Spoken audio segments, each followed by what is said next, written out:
Okay, perfect. Yeah, we're live now. So this is going to be the first part of a series, this Mulatto Haitian history. And all of this has been basically brought to my attention from the guests I have on the panel, gentlemen here. I don't know how you want to be referred to as, if you have like an alias yet or whatnot, but yeah, And you can call me Shark Streaming, like on this line. for sure. Yeah, shark streaming, no doubt. He has extensive historical knowledge that events and history that took place in Haiti and the Haitian Revolution, particularly Mulatto Haitian history. And I'm fascinated with the history that he's been sharing with me for I think like the past month or so. We've been having some back and forth kind of talks, but yeah, yeah. So this first stream is going to be primarily about the early generals and the mulatto elite. This is in regards to in Haiti, the revolution. Okay.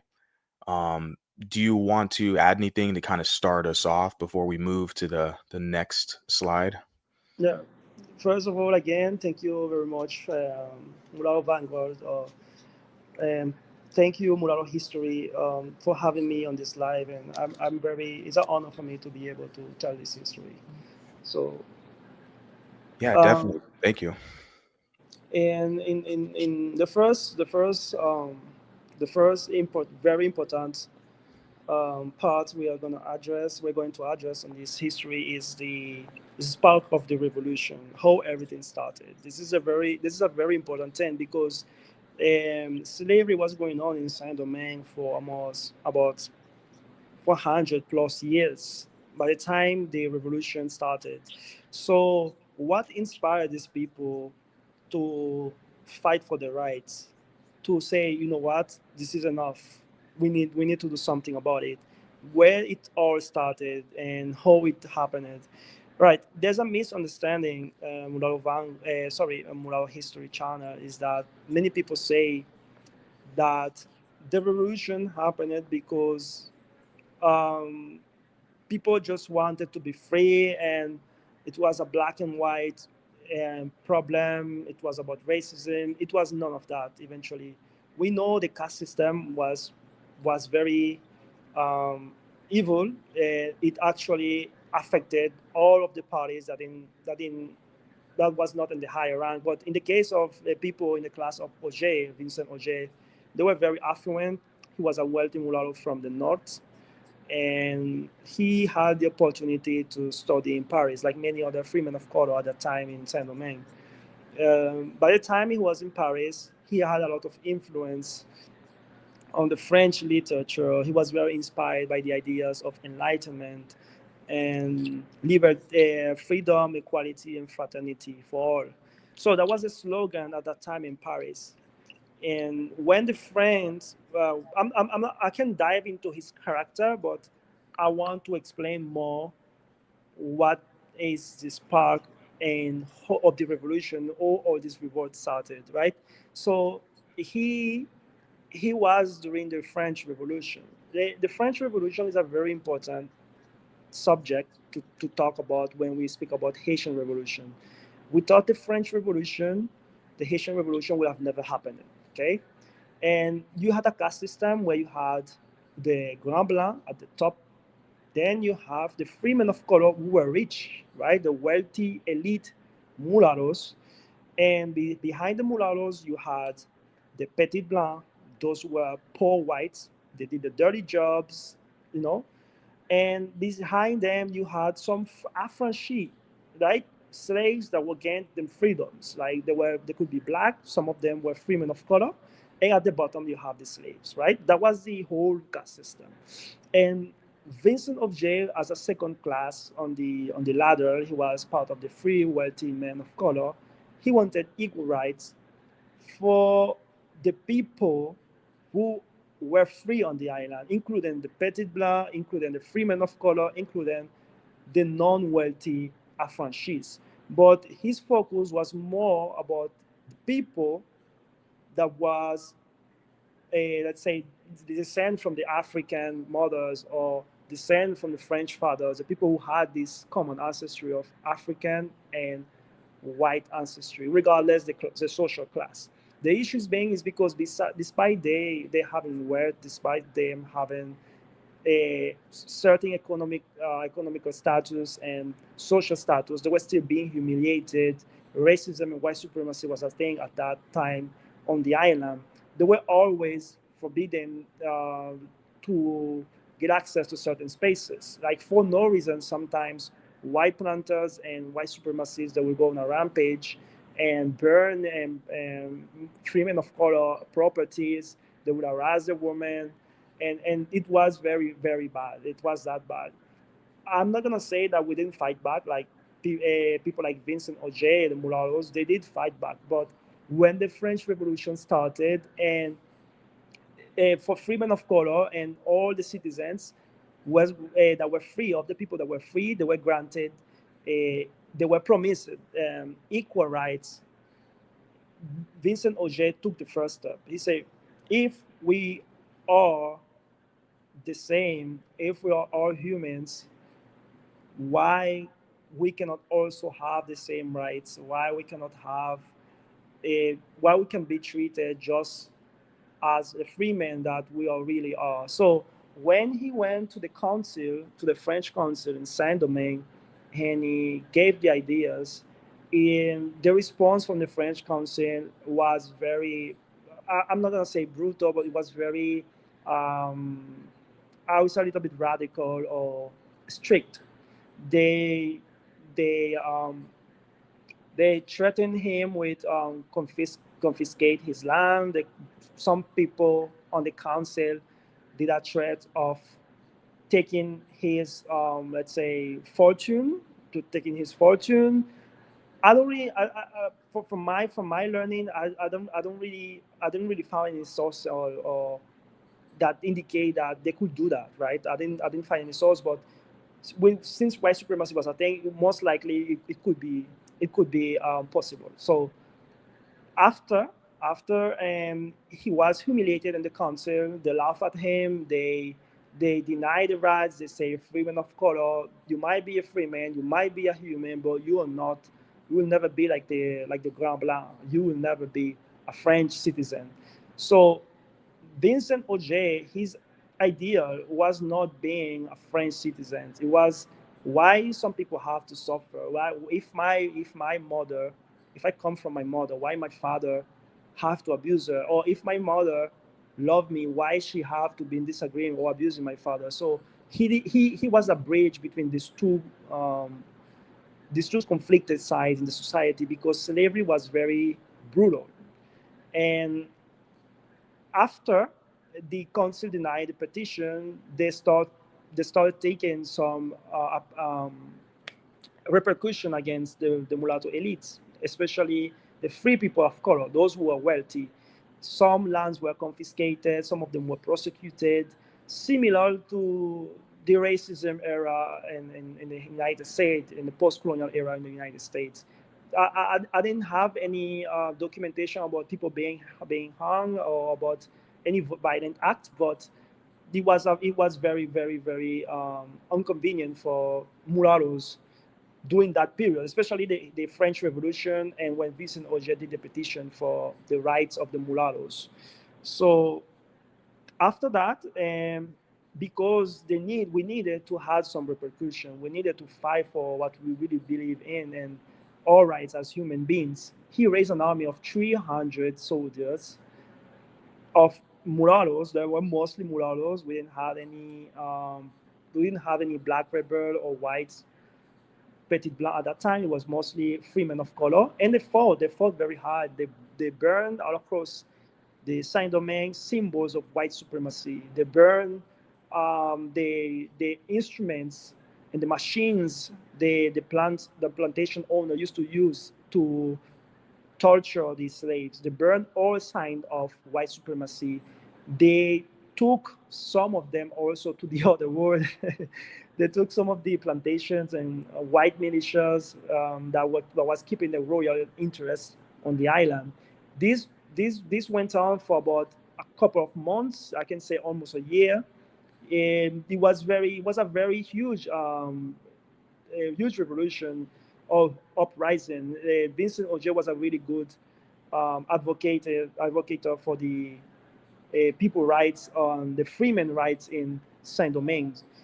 Eventually, what really happened, the reason why the revolution he started didn't last is because at that time we didn't have many of the mulattoes who were participating later in the revolution at that time.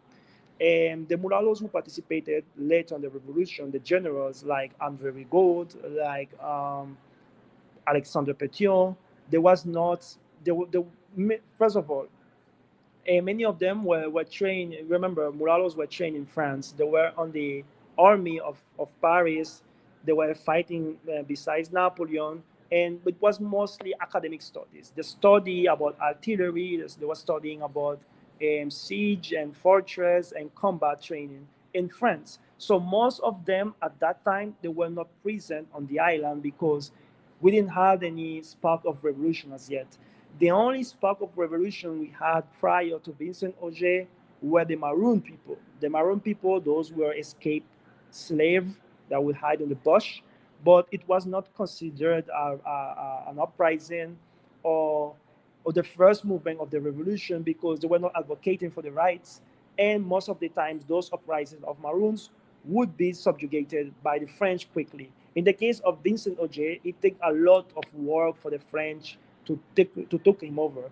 They had to send more forces from France, I think a couple like 24 and navy from Napoleon's army, and they reinforce the plantation system, they reinforce security system around the plantation owners, and they start looking around for Vincent Auger. At that time, he was already a fugitive.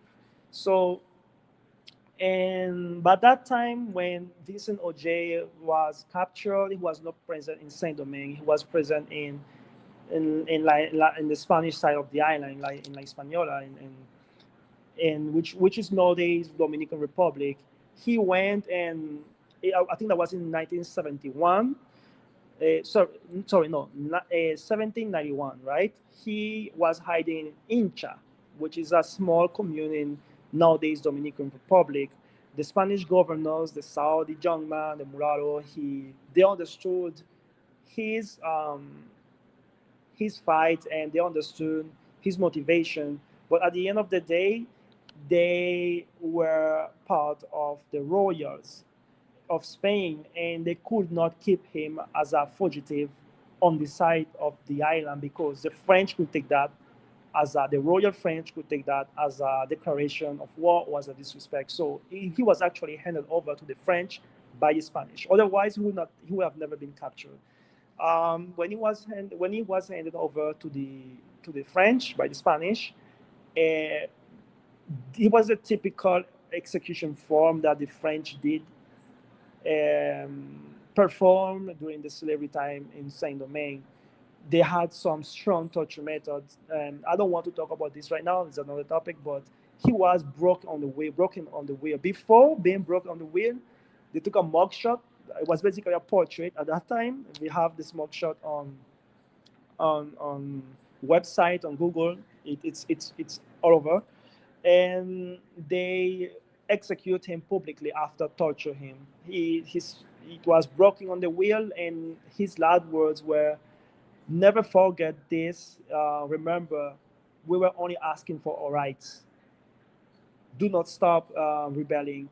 And this is the end of the life of this young man, and he was a very, very well prominent figure of the Haitian Revolution. He was one of the head starter of the movement, the Republican movement, because the Republican movement that later happened with Pétion and Boyer and many of the mulattoes in Haiti started with the petition of rights and equality for everyone.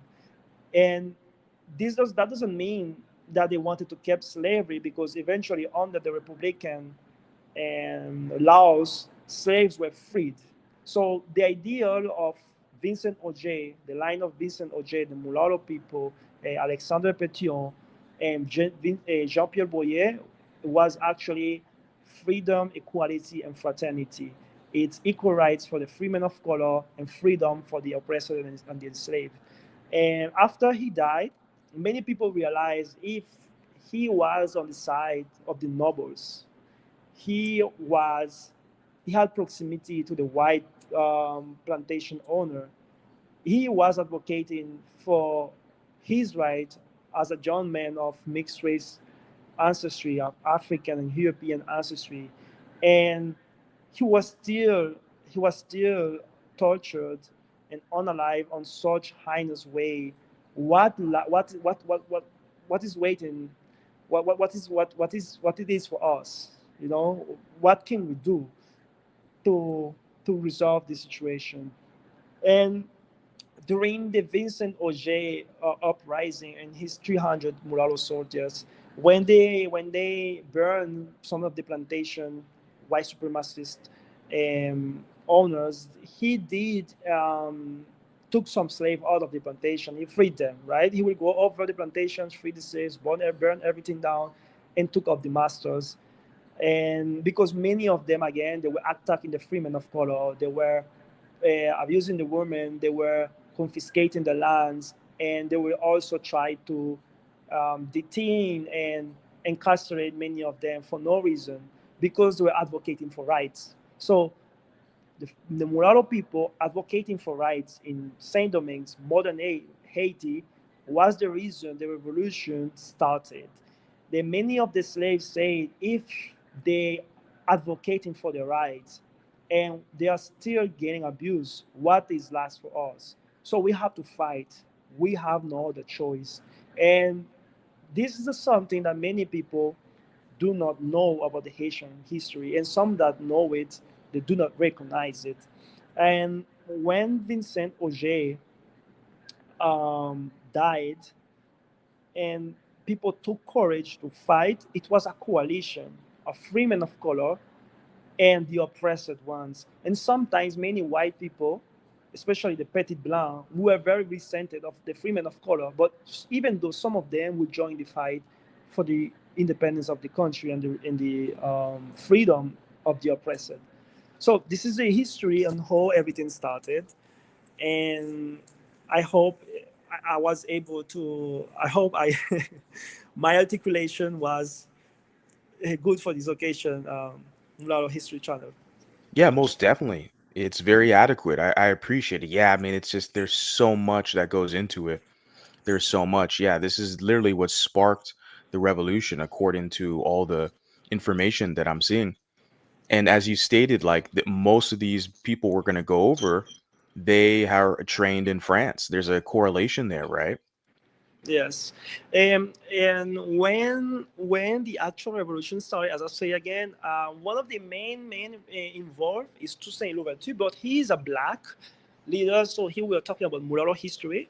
We already know about Toussaint Louverture, a great hero of our history. But in the case of Toussaint Louverture, he had luck. I mean, these people, Mulatto History Channel, it is not their fault. They were oppressed for many time. Like their history is very heinous, and the type of torture these white supremacists will will will will apply on them was very evil. It's unimaginable. It was psychopath movie type of method of torturing people. So when you had these maroons in Saint Domingue, they were called neg marron.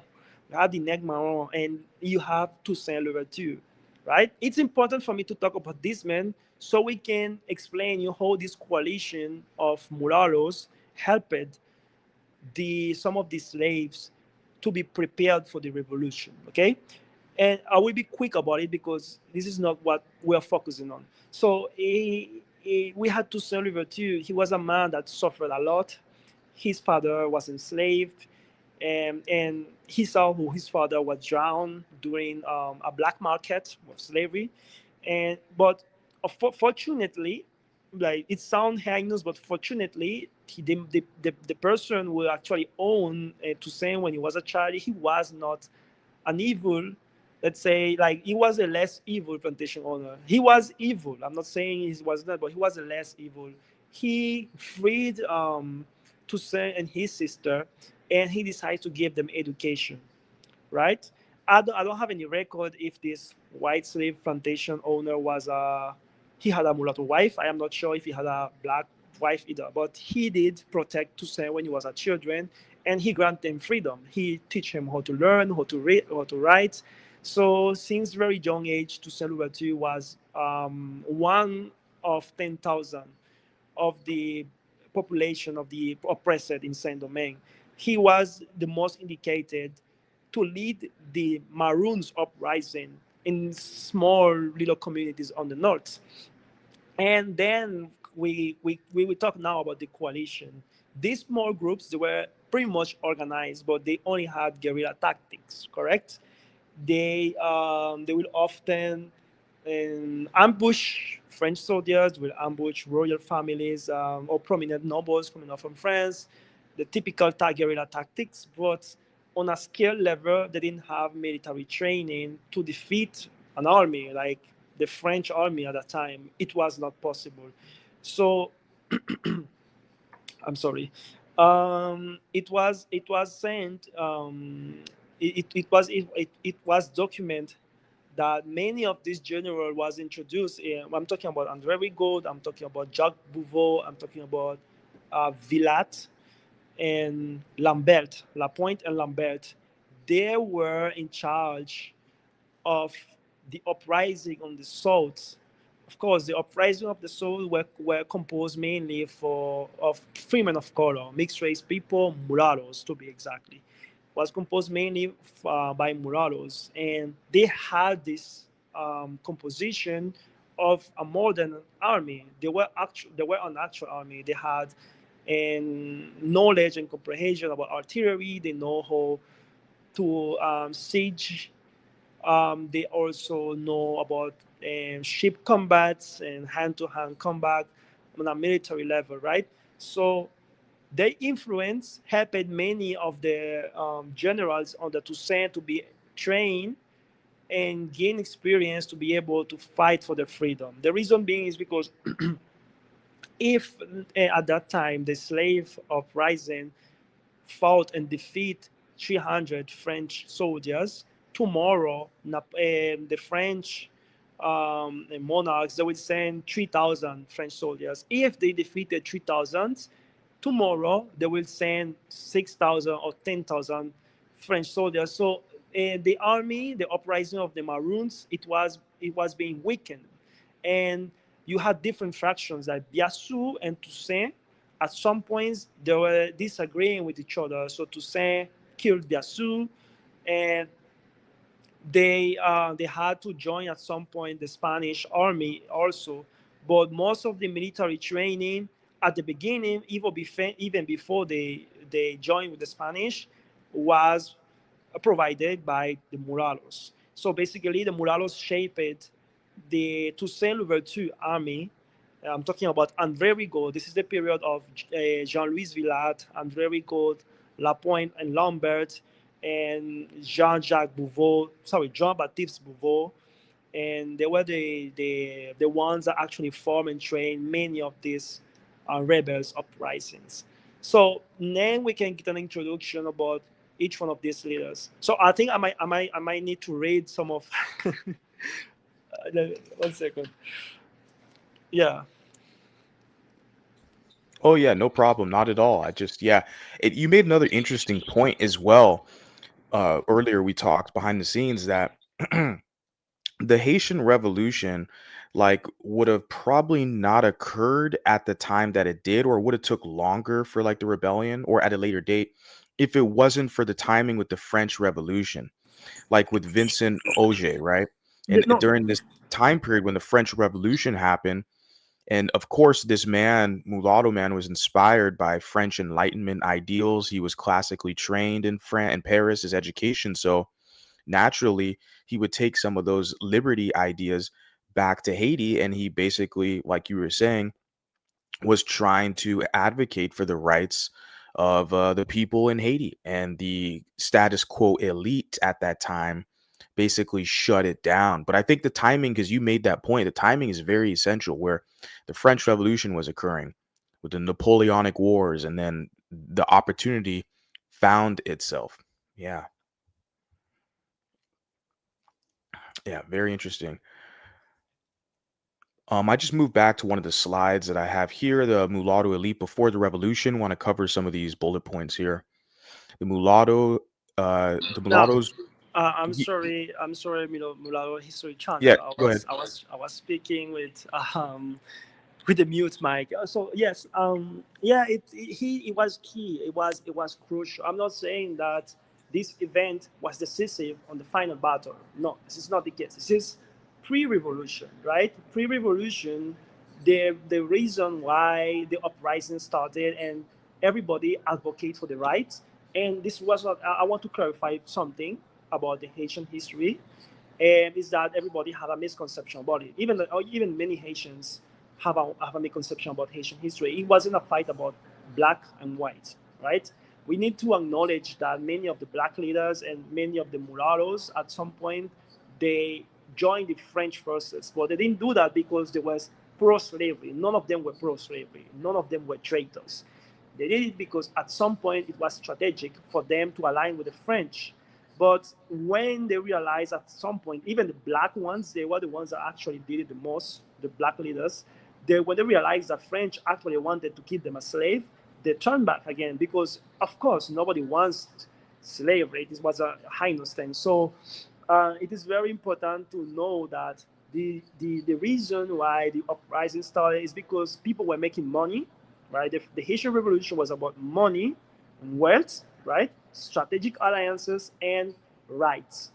People were advocating for rights. The free men of color were advocating for the rights, and the enslaved ones were also advocating for the rights. And the same with the colonial petit blanc, those who were the poor whites.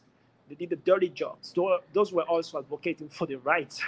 But what really happened is that at the end of the day, when the revolution, the final stage of the revolution started, all of them joined in a coalition, right? Very few Petit Blanc participated, but they also participated. A huge amount of contribution of the revolution was because of the mulatto elite, especially Pétion. Pétion was crucial for the battle of the Tiers, and he also was crucial for many of the battles like Crete Pierrot.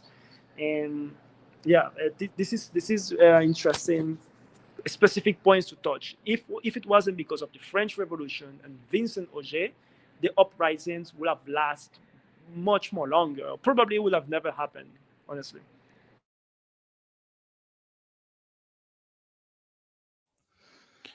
Very, very, very interesting. Yeah. In looking at the bullet points here, the critical thing is that with the southern region in Saint Domingue would be the kind of more so mulatto providence with the mulatto elites, and he's going to cover that as well more in the northern territory with Dessalines. Okay, we can see here by the mid 18th century they had gained wealth through land ownership, coffee and indigo plantations, and as the gentleman was stating, how there were a lot of like white supremacist terrorist attacks on the mulatto elites during that time because of resentment. So they would burn down the indigo plantations that were owned by mulattoes. They would target mulatto wealth. Okay. And that's primarily in the United States why you've had this implementation, this one drop rule, and these anti-miscegenation laws. They did not want the wealth transfer happening through the white society, white families into the mulatto offspring. I talked about that with Amanda Dickerson. There's a movie about her as well, played by I believe the lady Jessica.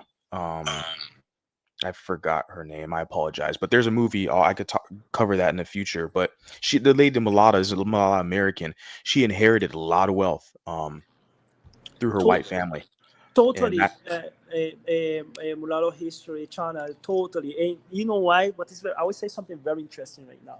You made a very important comparison with the American contemporary history, right? And with the mulattoes in the United States, for example. But in the case of Saint Domingue, it was a huge resentment. It was much more than a resentment. It was a fear, because the mulattoes, they were not actually this hated group by white people, right? We understand that at that time, many of the French colonists and plantation owner, they were not like the Spanish or they were very similar to the English plantation owners. I mean, they were very brutal with the methods. But for the mulatto, for example, the mulatto elite, those French plantation owners who actually had mulatto wives. In the case of Pétion, for example, his mother was a mulatto, his father was a French Germanic plantation owner, rich, wealthy plantation owner.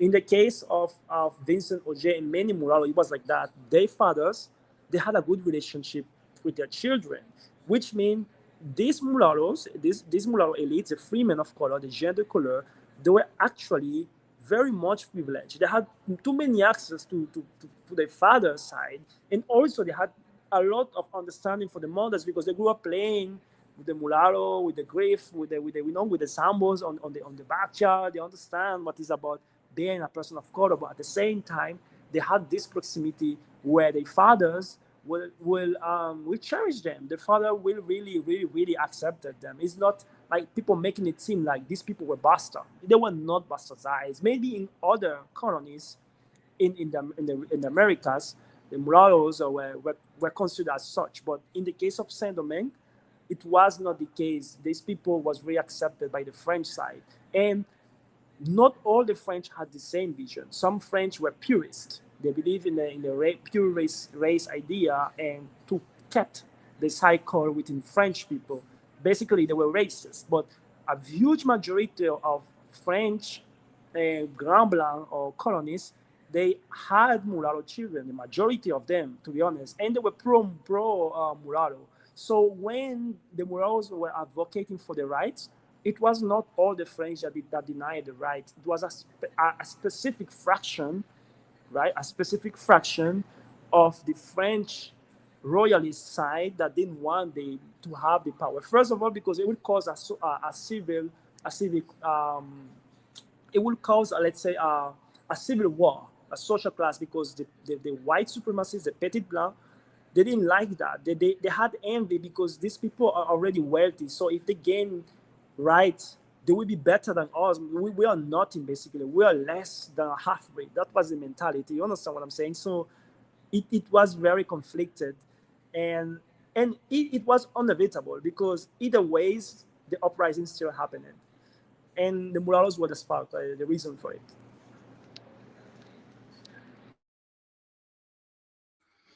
Most definitely, man. Most definitely.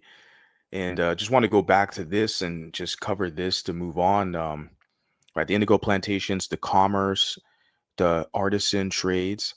Many were educated, yeah, in France and Paris, as you said, spoke fluent French fluently, and with the Enlightenment ideals. They faced legal discrimination despite wealth, barred from high office, and humiliated socially by whites in many cases. They were neither slaves nor fully accepted by whites. This unique position fueled their political activism.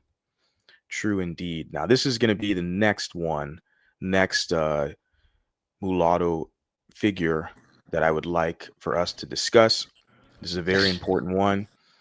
Again, the correlation, trained in France, became the most skilled general in the revolution, dominated the South, Saint Domingue, with an army of mainly mulatto troops. And as you were stating, I believe in the North, that was kind of Dessalines' stomping ground, so to speak. Am I right? Well, Dessalines at that time, when Rigaud was around, he didn't have that influence yet. Okay.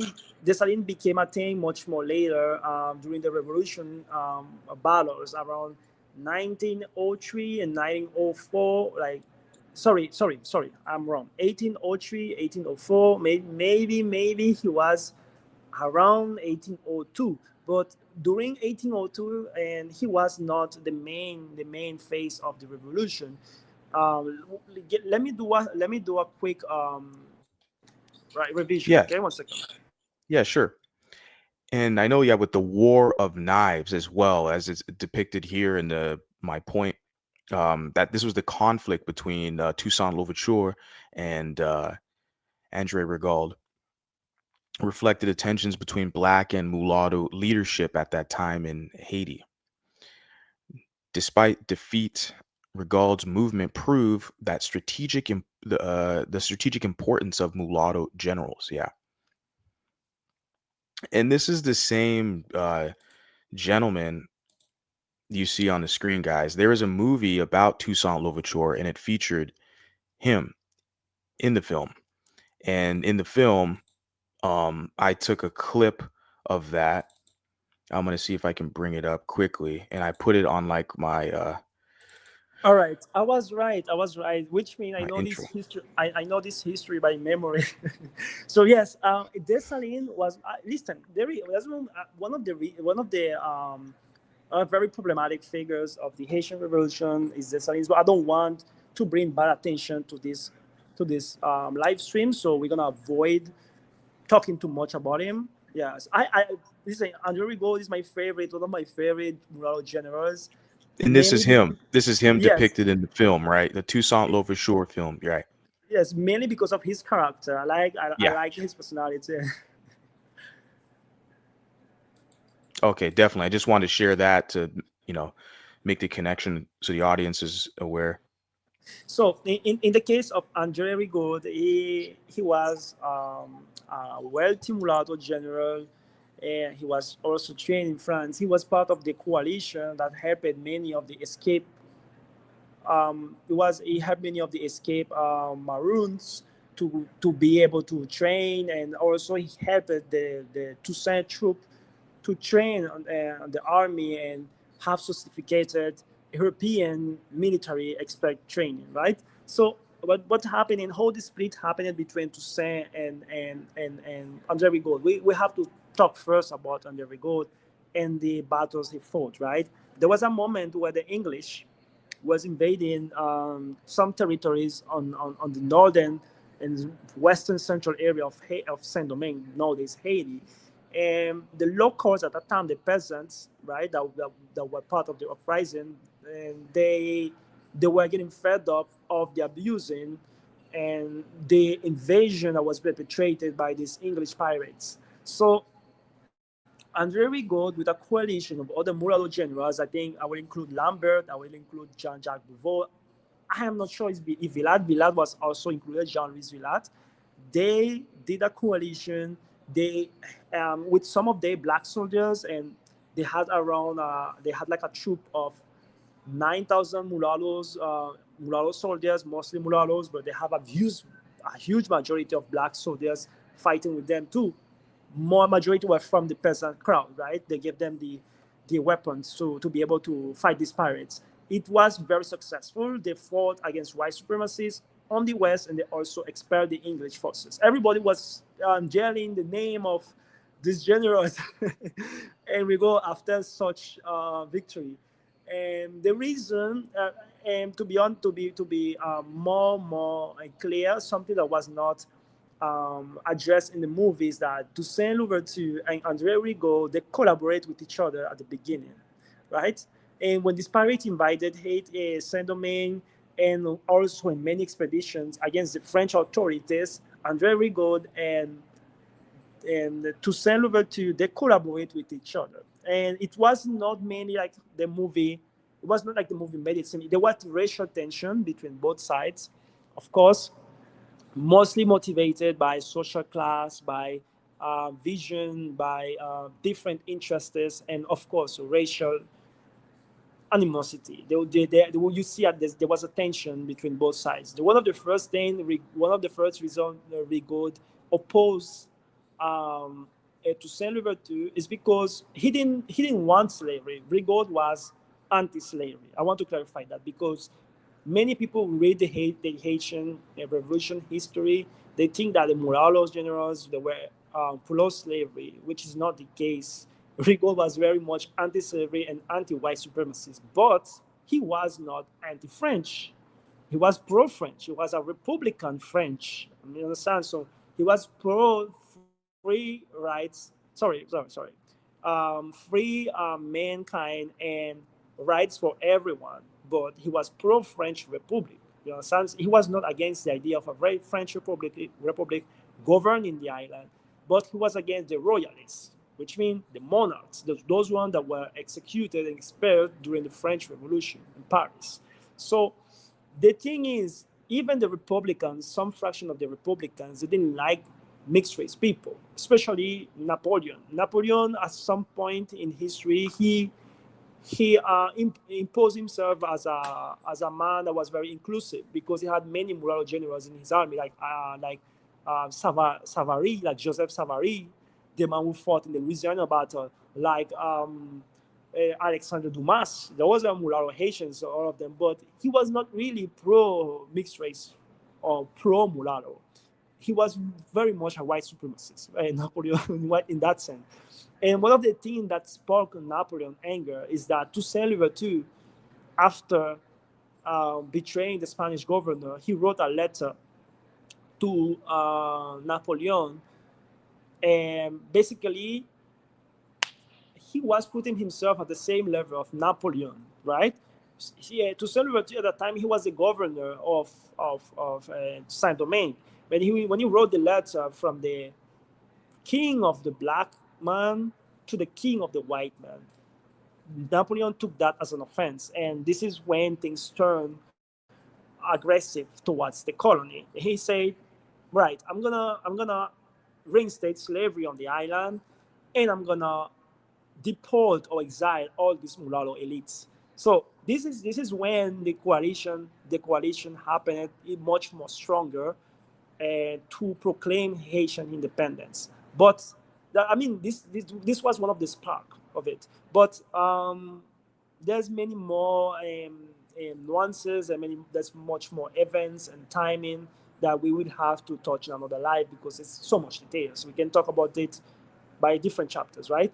But by these parts, before Brigaud and Toussaint had the word of knives, it was because at some points Toussaint was also cooperating with the Spanish governors, and Toussaint had the idea of ruling Haiti as a whole by him being one only sole governor of the island. He wanted to be the governor of Saint Domingue, the representation of the French Empire, the representation of the French Republic in Haiti as the only governor. You understand what I'm saying? He wanted the South, the North, and the West united under his command.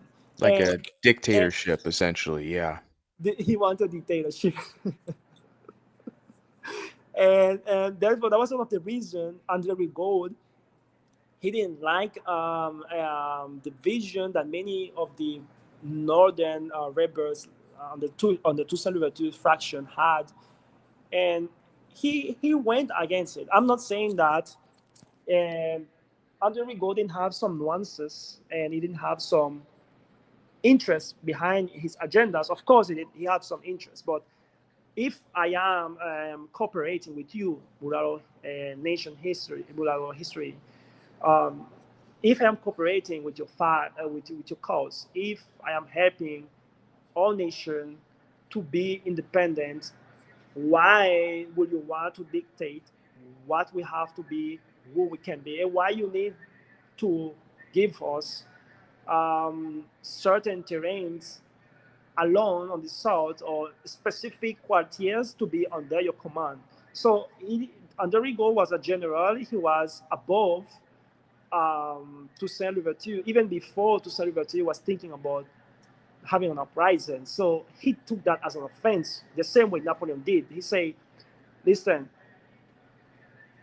yes, they are making they make them seem as bastards, and they were not bastards. They were important figures. And Jerry Gold took that as a disrespect, he took that as a betrayal and as a disrespect, and because of that, the War of Knives happened, and that specific scene of the movie, I didn't have any evidence that it really happened, but it's very touching. It's very touching because it portrays very well the ideals of what many of the mulatto elites, like Andre Rigaud, maybe Vilat, that was much more bloody, had on their mind. But I understand Andre Rigaud. The reason being is because they, the Saint Domingue could have not been a only sole black republic under one black dictator.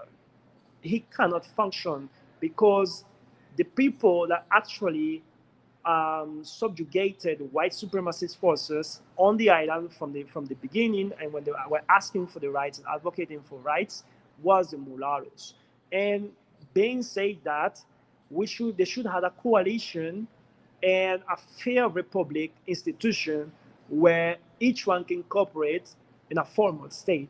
That we will talk about this later, but post-revolution that actually happened with the Pétion Republic. They should have that from the beginning. And elitism, right? Elitism. We're gonna talk about elitism. What is elitism in your opinion, Mulatto History Channel? I mean, in simple terms, like maintaining the status quo of the current power structure, like because there's always going to be an elite class in every society.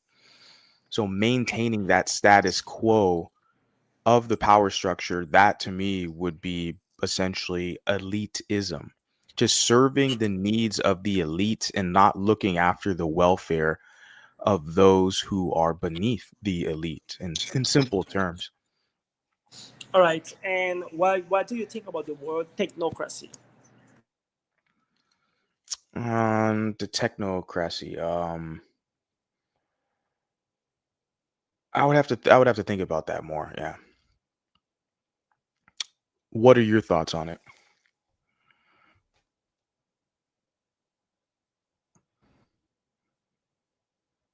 I think your mic. There you go. Elitism. It's not solely that this could be controversial for the life, because when we say gender couleur, free men of color, and the mulatto elite at that time, not nowadays, but at that time, people think elitism was about discrimination and social disparities. Of course, social disparities happening because of the caste systems. Mulatto people didn't create the caste system.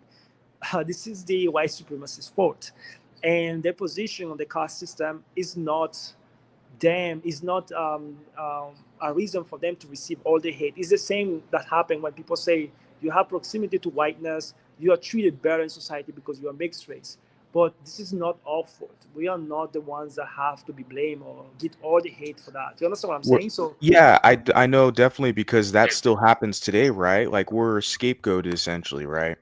That whole thing you exactly. said, yeah, benefit from proximity to whiteness or light skin privilege is a new one they're coming up with.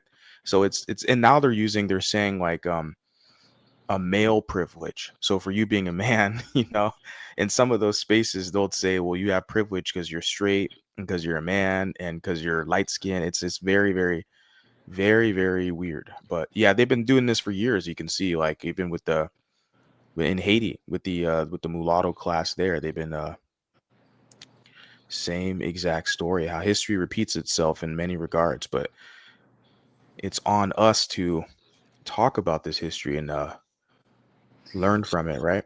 Well, essentially, I agree with you. Essentially, elitism on the context of Asian revolution, it means basically technocracy. It's the ones who fits better should rule. Do you believe that that is righteous?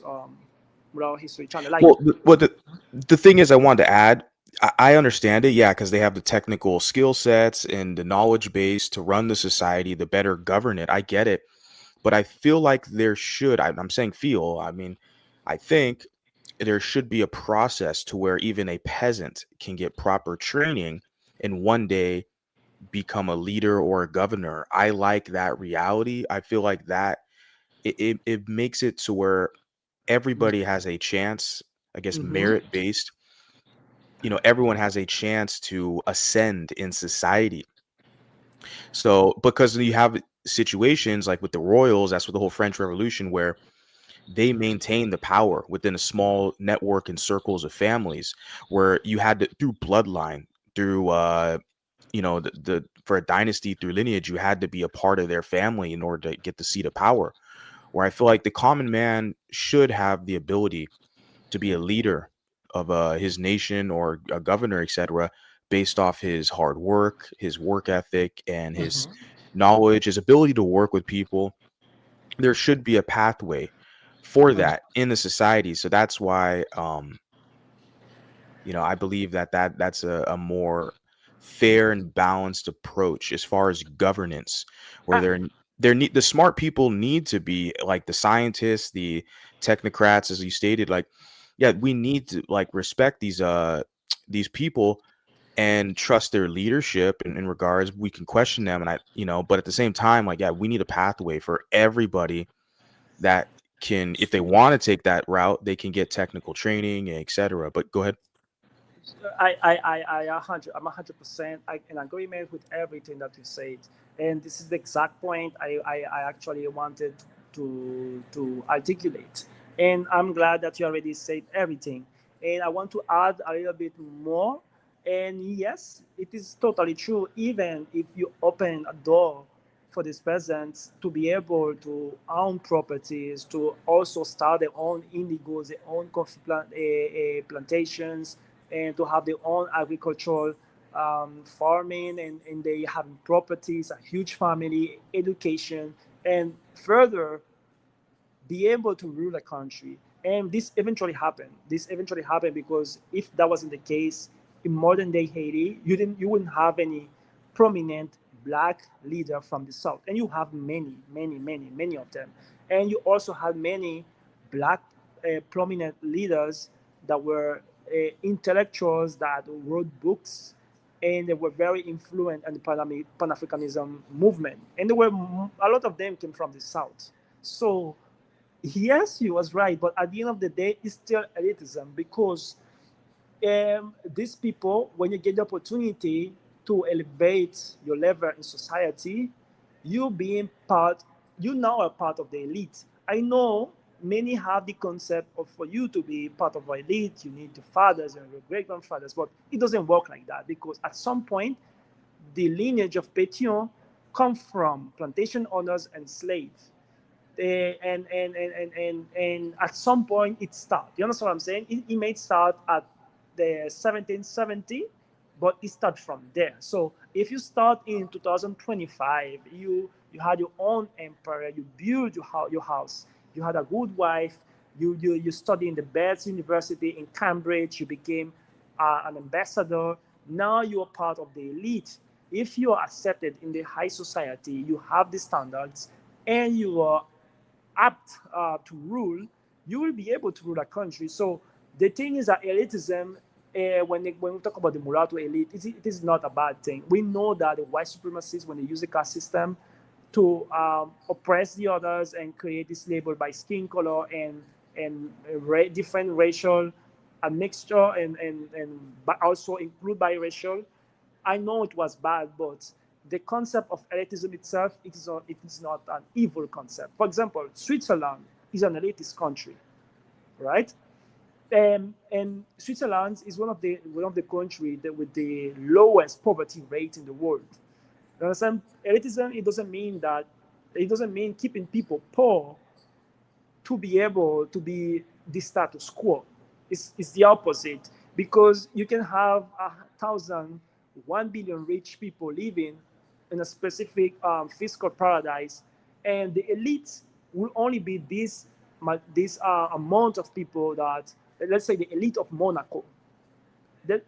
Monaco is full of billionaires. It's full of millionaires, but only a small group are part of the elite, and that doesn't mean they're oppressing the other billionaires. You understand what I'm saying? So elitism, it is not a bad thing. Elitism, it's meritocracy and it's also technocracy. So in the concept of white supremacy and a caste system, elitism, it is bad. You understand? It have a negative connotation.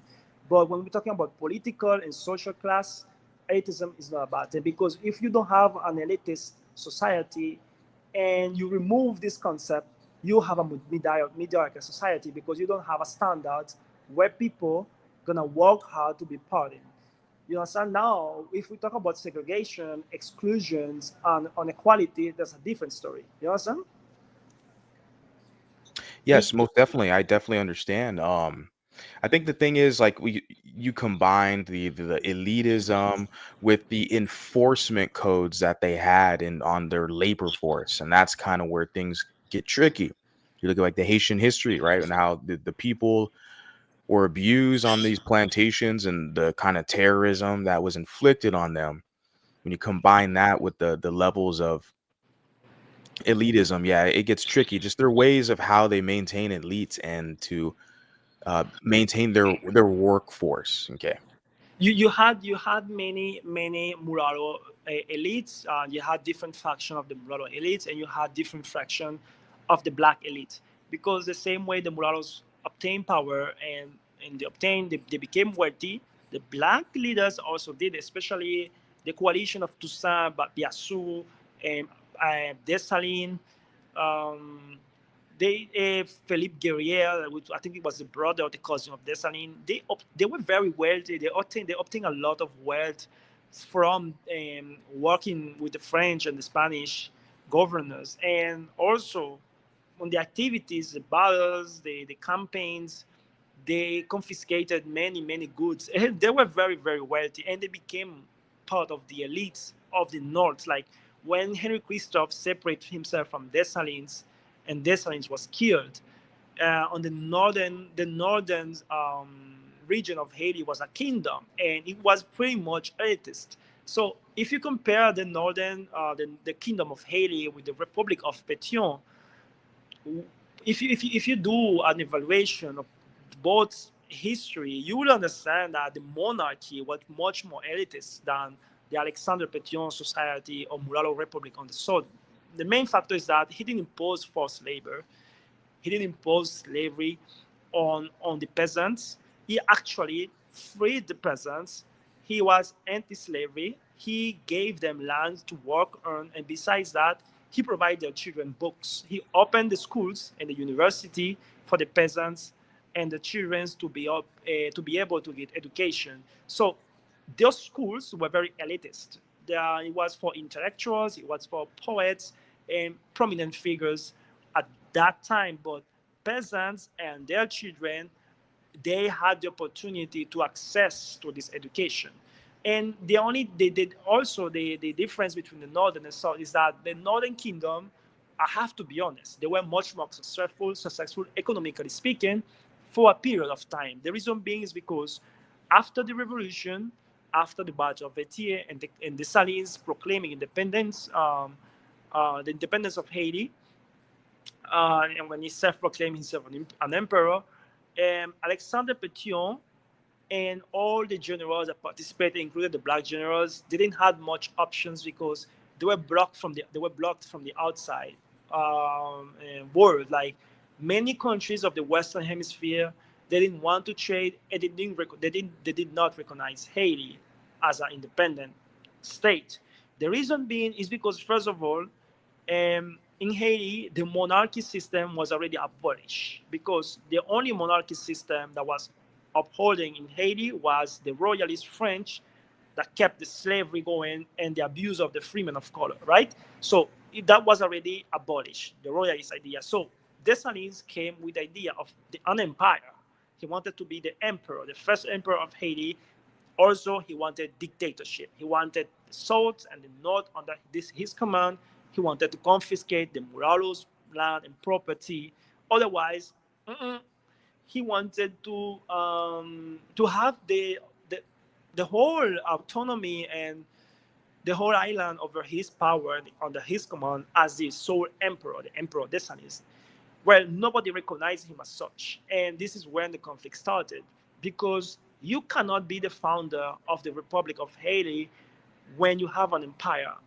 An empire and a republic is two different. It's two different things. It's two different systems of government. So when the Dessalines declared independence, it wasn't an empire. It was, sorry, it wasn't a republic. It was the empire of Haiti. So that was the Dessalines' ideal.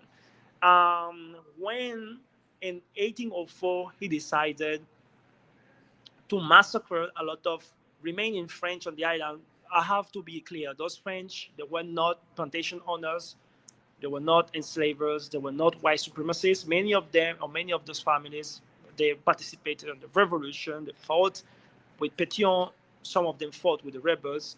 He had a conspiracy theory where he was afraid that we, the mulattoes, and some of the white remaining French, but when I say mulattoes, I'm referring to the mulattoes of the south, right? Because in the north, you also had some small fractions of mulattoes that cooperated with Dessalines and Crystal, right?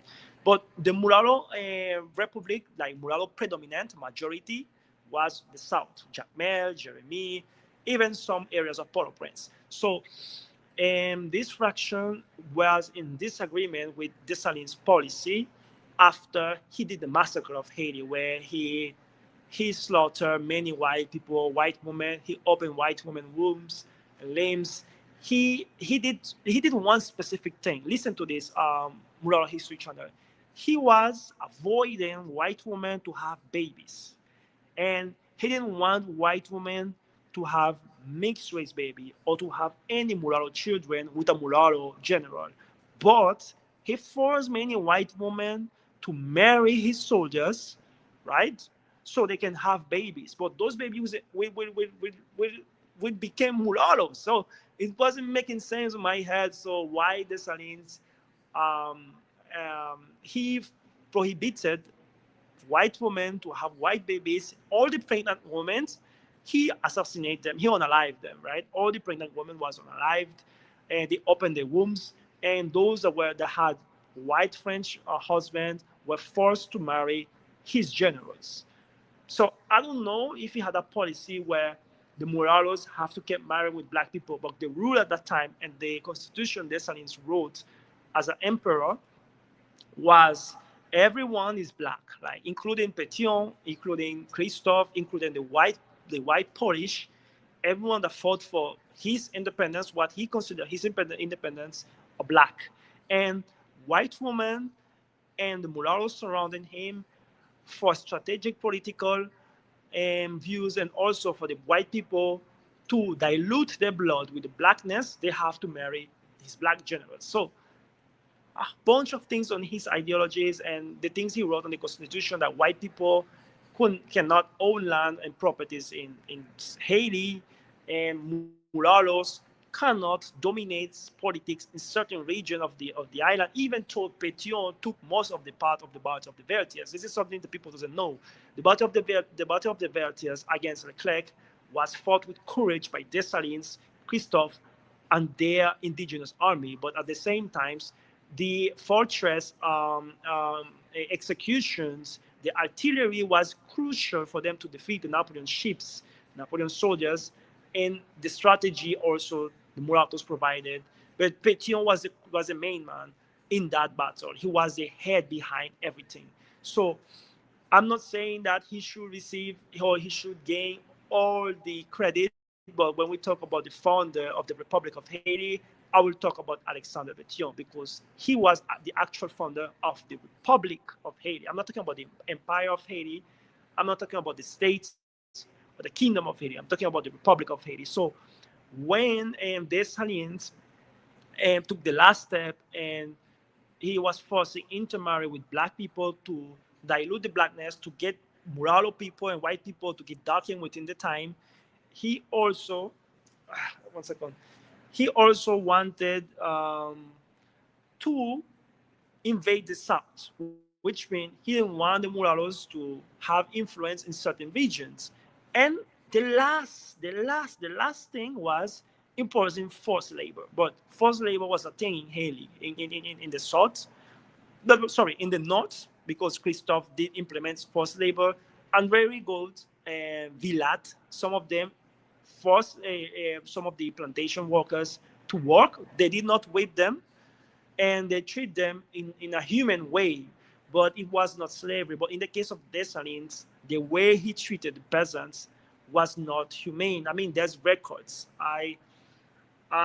We can do another live about it. I have another Google Docs there. I haven't shared with you yet, but they have all these records on Dessalines specifically and how he treated the peasants, right? So the peasants at that time, they was not happy. They were not happy with Dessalines. They saw him as a tyrant, and they wanted somebody to end the regime.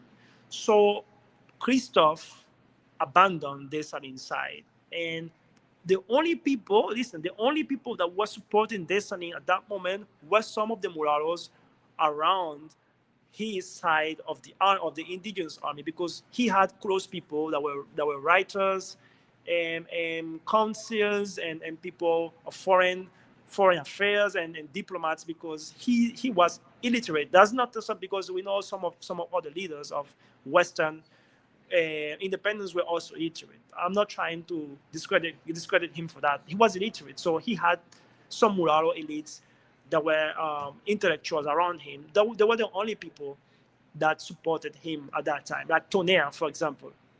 And Pétion, with a coalition of mulatto generals and also a coalition of ex-black generals from the ex black indigenous army, they betrayed and ambushed Dessalines. And Dessalines, when he was shot to death, it is not documented who actually shot and killed Dessalines. They say it was Pétion, but Pétion was part of the of the ambush. Of course, it was the main head because Dessalines and the South, there was a war. And Mulattos and Dessalines, they were at a war. And Dessalines got unalive. And the people, it is so dramatic because the people, when they saw Dessalines bleeding and left to die, the Haitians, the black peasants, they ripped his body apart and they were screaming with ferocity and they were crying, we finally get rid of him, we finally get rid of the tyrant. And yes, this is how the country was split in two regions or in two states, like the The kingdom of north. Haiti. Hmm. Yes.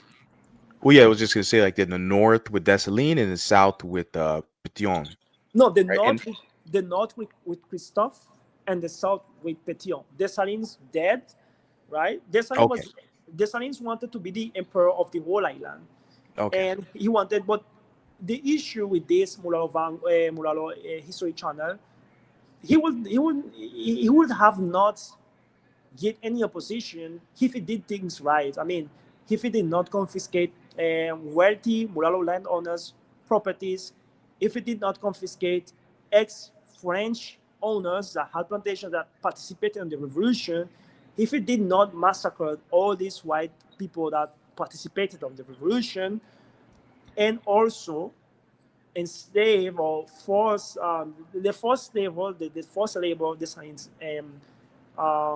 push on Haitians and the peasants was very similar to slavery. He didn't whip them, but if they stopped working, he would shoot them.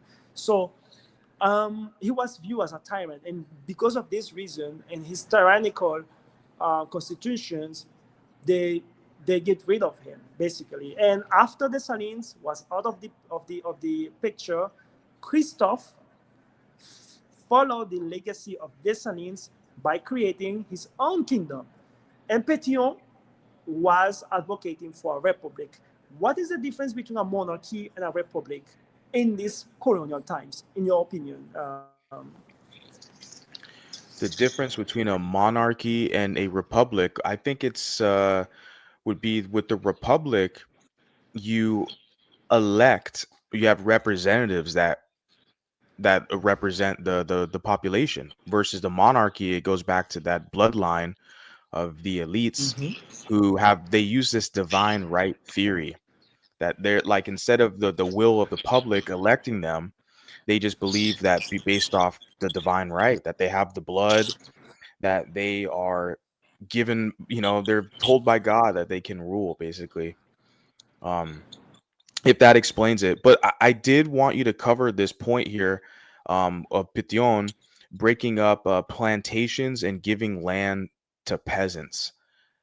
Were these white owned or French owned plantations, or were they other mulatto plantations, etc.? Or what was the situation like? Most of the times, those plantations were properties or empty properties. Like during the Saint Domingue Revolution, especially on the South region, I have to be clear with you. The Southern region, we were not like the mulattoes, they were not pro-white or pro-French, contrary to what people say. Eventually, many mulattoes realized that Napoleon's real intention was not having them on the army, but instead exile them to other places. Right? He would exile them to fight other battles that Napoleon know he would lose, so they can get rid of them. So that's one of the reasons they didn't like the French white supremacists and the royalists. So Actually, eventually in the south, the mulattoes that like Vilat, like Rigaud, previous to the revolution, they did get rid of a lot of French people, especially white supremacists. And on the west, where the Sonians was actually rooted on the revolution, they also fought against white supremacists. So Mulatto people they didn't have a good relation with racist white people, and we know this since Vincent Auger, right? This is not something new. So those property were mostly previous plantation owners' land, and yes, there were previous plantation owners' lands that was up to the public, and they didn't have any. Um, they didn't have owners at the time. They did not confiscate um, properties of the French owners, or let's say a peasant, a French peasant, or petit blanc, or ex-wealthy non-white supremacist French. It was mostly people that no longer possessed those lands. Those lands were empty, and they had to to distribute these lands. In most of the cases, what a monarch would do or a king will do, he will it will hold all these businesses, all these plantations, all these properties under the state law, right? Under the state, let's say, property. I don't know if I'm using the right term. And they will distribute those riches the way it's more convenient for the state or the kingdom, right? We know in most of the cases, the rich only get rich, the monarchs only get richer, and the poor gets nothing. And they did not distribute land to the peasants on the north. The peasant was still on the forced labor, and this is how a citadel was constructed. Constructed, for example. In the case of the south, they did had a land reform program where they evaluated the different people that were living. They had an actual registration and census to find how many people and how many lands and how many spaces we have for agriculture and labor for us to be able to develop the economy. Because in that region specifically, like it was not wealthy as in north, again because Haiti was forbidden from trading with many other areas, and the south was not a strategic area for them to trade with the outside.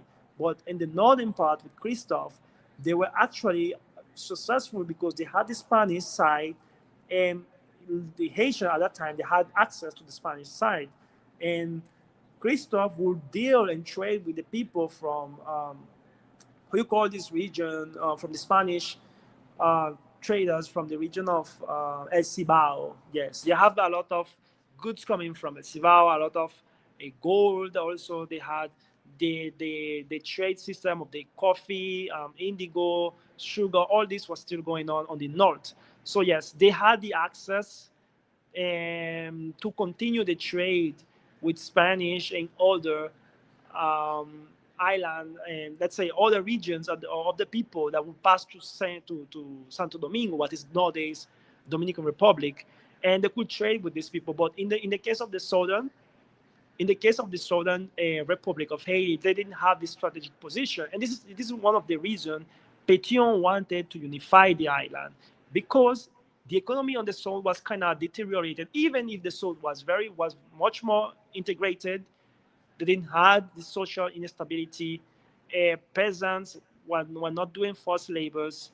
The children had educations. Alexander Petion actually opened the door for them to be able to read books. They get access to the elite society. Even though the society was elitist, they did have access to the elite society of Haiti at the time. So um, Petion had many attempts to um, to do a petition to Christophe to unify the island, but of course there were enemies. This would have not been possible. So this is another story. This is a very long story because Lamartiniere, he's involved in that. We have Lamartiniere, a lot of people is involved in that story. Petion almost died. But he survived. After he survived, but we have to get into that history by detail. So it will be for another chapter. Yeah, definitely. La Martiniere, I just posted a video about her on this channel, a short clip. Very interesting history, No, huh? I no, mean, no. I'm referring actually to her husband. oh, okay. Okay. But she was a very important figure on the Western uprisings. You need to know something very important. La Martiniere and she and her husband Villat and some of the mulatto generals, when the uprising and the battle with Leclerc started, they were fighting different positions, and this was for strategic and tactics, right? And to know where to get the French and how to ambush and fire shot the cannonballs at them at the same time slaughter them. So Lamartine, for example, she fought with the indigenous army and her husband too. They side with the furious army of Dessalines. So it was not like mulattoes were elitists or they hated the masses or the black population. They eventually collaborated with each other, but we understand that there's some disingenuous information that have been perpetrated in the Haitian history. And for me, I would consider that as a betrayal and a disrespect of their memory, and they did what they did for the revolution. So yes, Lamartine he was with Dessalines, but after Dessalines was unalive, Christophe, who betrayed Dessalines, become his sworn enemy. He sworn that he would destroy Christophe, and he was now with Pétion and the Mulattoes. After the split, most of the Mulattoes that were around in the west central area, they became part of the southern Mulatto Republic of Pétion. So yes. Definitely. Yeah, I just pulled him up right now off of Wikipedia, an officer, Haitian Revolution, senior officer in the Napoleonic Army. He commanded the Haitian armed resistance during the siege of Crête et Perot. And it Okay. says, yeah, Louis Lamartiniere was a mulatto. This is mulatto history, right? Mhm. He was the illegitimate son of a white farmer and a mixed race woman. Okay. He had acknowledged his mulatto son. He left property as an inheritance to his illegitimate white son. So, yeah, this is interesting. The The, battle, yeah. This the, battle the, here. this So you're this is one of the you can see the nuances, right? So many mulattoes had different contexts around them. For example, Lamartine, he was not like Pétion.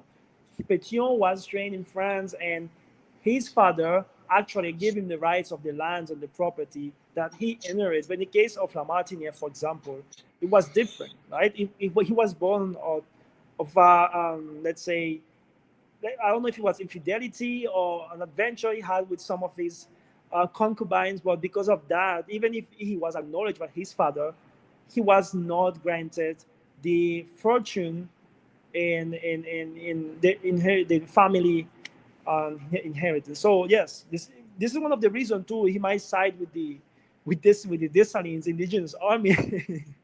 So yes, there's a lot of he's the husband of Lamartiniere, and Jean, Mary Marie Jean. Jean Marie She, Jean yeah, yeah, yeah. Lamartiniere. Yeah, Yeah, this is they're both on this stamp here. That's what it's depicting. The stamp that's him and his wife. Yeah, and in the source two of mulattoes. Two mulattoes. Yeah, in the source of Arduin and Thomas Madieu, the two mulatto historians, they portray her as curly, long hair, ambiguosity. She have the typical mixed race phenotypes. So she was indeed a mulatto, just like Petion, just like her husband, Louis Dove. So yeah, it is mulatto history. The mulatto history, as you see in Haiti, is very prominent, and there's a lot to talk about. it's fascinating. It's a very fascinating because the reason why is I don't hear about this history anywhere. It's not like broadcasted. We don't see really documentaries. They paint the history of Haiti as just all black. But you come to find out, you dig back, the layers, you're like, wait a second. There's a lot of mulatto history in this country, but they try to hide it and they blackwash mulatto history. That's why I basically started this channel, this social media kind of endeavor with this history focus. Is like I'm learning along as I'm going along, and I want to share it with the public. Like, mulattoes have a history around the world, and we see that people are trying to like erase us and bury our history. And but learning about this stuff is so fascinating because it's going to empower not only me but others, the audience, people listening. They become empowered when they realize, oh, wait a second, mulattoes are heroic, hardworking, smart, intelligent, strong people. Like, we have a good history of fighting for people, fighting for what's right, and being honorable. And it should empower people when they hear these stories. Right, Jean-Pierre Boyer. Well, we need to do an introduction for? I think we need, because many people, many of the followers and in your public on the channel, they don't have this knowledge about the Haitian history. So we will give them a short introduction about Jean-Pierre Boyer and his most recognized achievements, because the most important figures like Jean-Pierre Boyer and Pétion, I think they need a lot of attention. Because before we dive into Jean-Pierre Boyer, I want to add a little more context on Pétion. Just quickly, right? Pétion, his was so important on the Haitian Revolution, but not only for the Haitian Revolution, but for the Americas. Like many countries in South America, like especially Venezuela, where I also come from, like my country, Venezuela, they also get freed, and they got the support from Petion specifically to free the Venezuelan forces and the Venezuelan Simon Bolivar Republican Army from the Royalist Spanish. And they achieved that. In two occasions, Simon Bolivar needed resources from external forces. Like he asked for help. But in two occasions, Pétion was there to assist him. I know in the second time, the English also took part of it. The English and some other coalition nations on the Caribbean and South America participated on the formation of La Gran Colombia. But when Venezuela was under the General Boves and many royalist generals and under the Spanish government, um, and under the Spanish government rule, and Simon Bolivar was broke because he was defeated in two occasions, right? And he fled to Jamaica without nothing. You can imagine that he was a Criollo, a white colony, a co-plantation owner. He was born into a wealthy Criollo Mantuano family. He did two uprisings. The reason being is because I'm a Republican, right? In the Americans' history, I believe that Spanish did great to us. Europeans also did great. They are not evil, but the plantation system had a lot of bad stuff going on, because it wasn't only the slave that was being abused, and this type of abuse was not good. It was a heavily heinous type of abuse, the worst type of you can imagine. And you also had the social injustice. Even the criollos like Simon Bolivar was repudiated by some governors. They were being abused also in some shape or form by the Spanish, even if they were white criollos in the eyes of the Spanish. So this is one of the reasons they wanted to have their own independence, to be able to rule their country as they wish. Many Spanish people nowadays consider Simon Bolivar as a traitor, but in my opinion, he was the liberator of Venezuela. I don't see him as a traitor. I think he was a father of the Venezuelan independence, and he had to be commemorated as such, because we don't need nobody to dictate how we should rule them ourselves. We understand the Spanish, they had the empire, they came and they conquered. But let me tell you something, Mulatto History Channel. If you were born here, right? If you were born here, your mother is an indigenous, and your father is a let's say a white French or a white um, Spanish, and your mother is an African or indigenous, who have the rights to speak for the people on the rights on the land? You or your father, who's a foreigner and a colonizer? It have to be you. You have to be able to dictate what is the destiny of the land you were born in and what you have through your veins. And this is why I support the independence movement across the America. I know there's a lot of things behind it. I know there's the Freemasons and many other things we can talk about later, but the core ideology of freedom in the Americas was perpetrated by Alexander Petion. He had many nations to fight for their independence. I can include Chile, Argentina, I can include Peru, I can include Ecuador, I can include, he had so many nations, including Colombia and Venezuela, through Simon Bolivar to get their independence twice.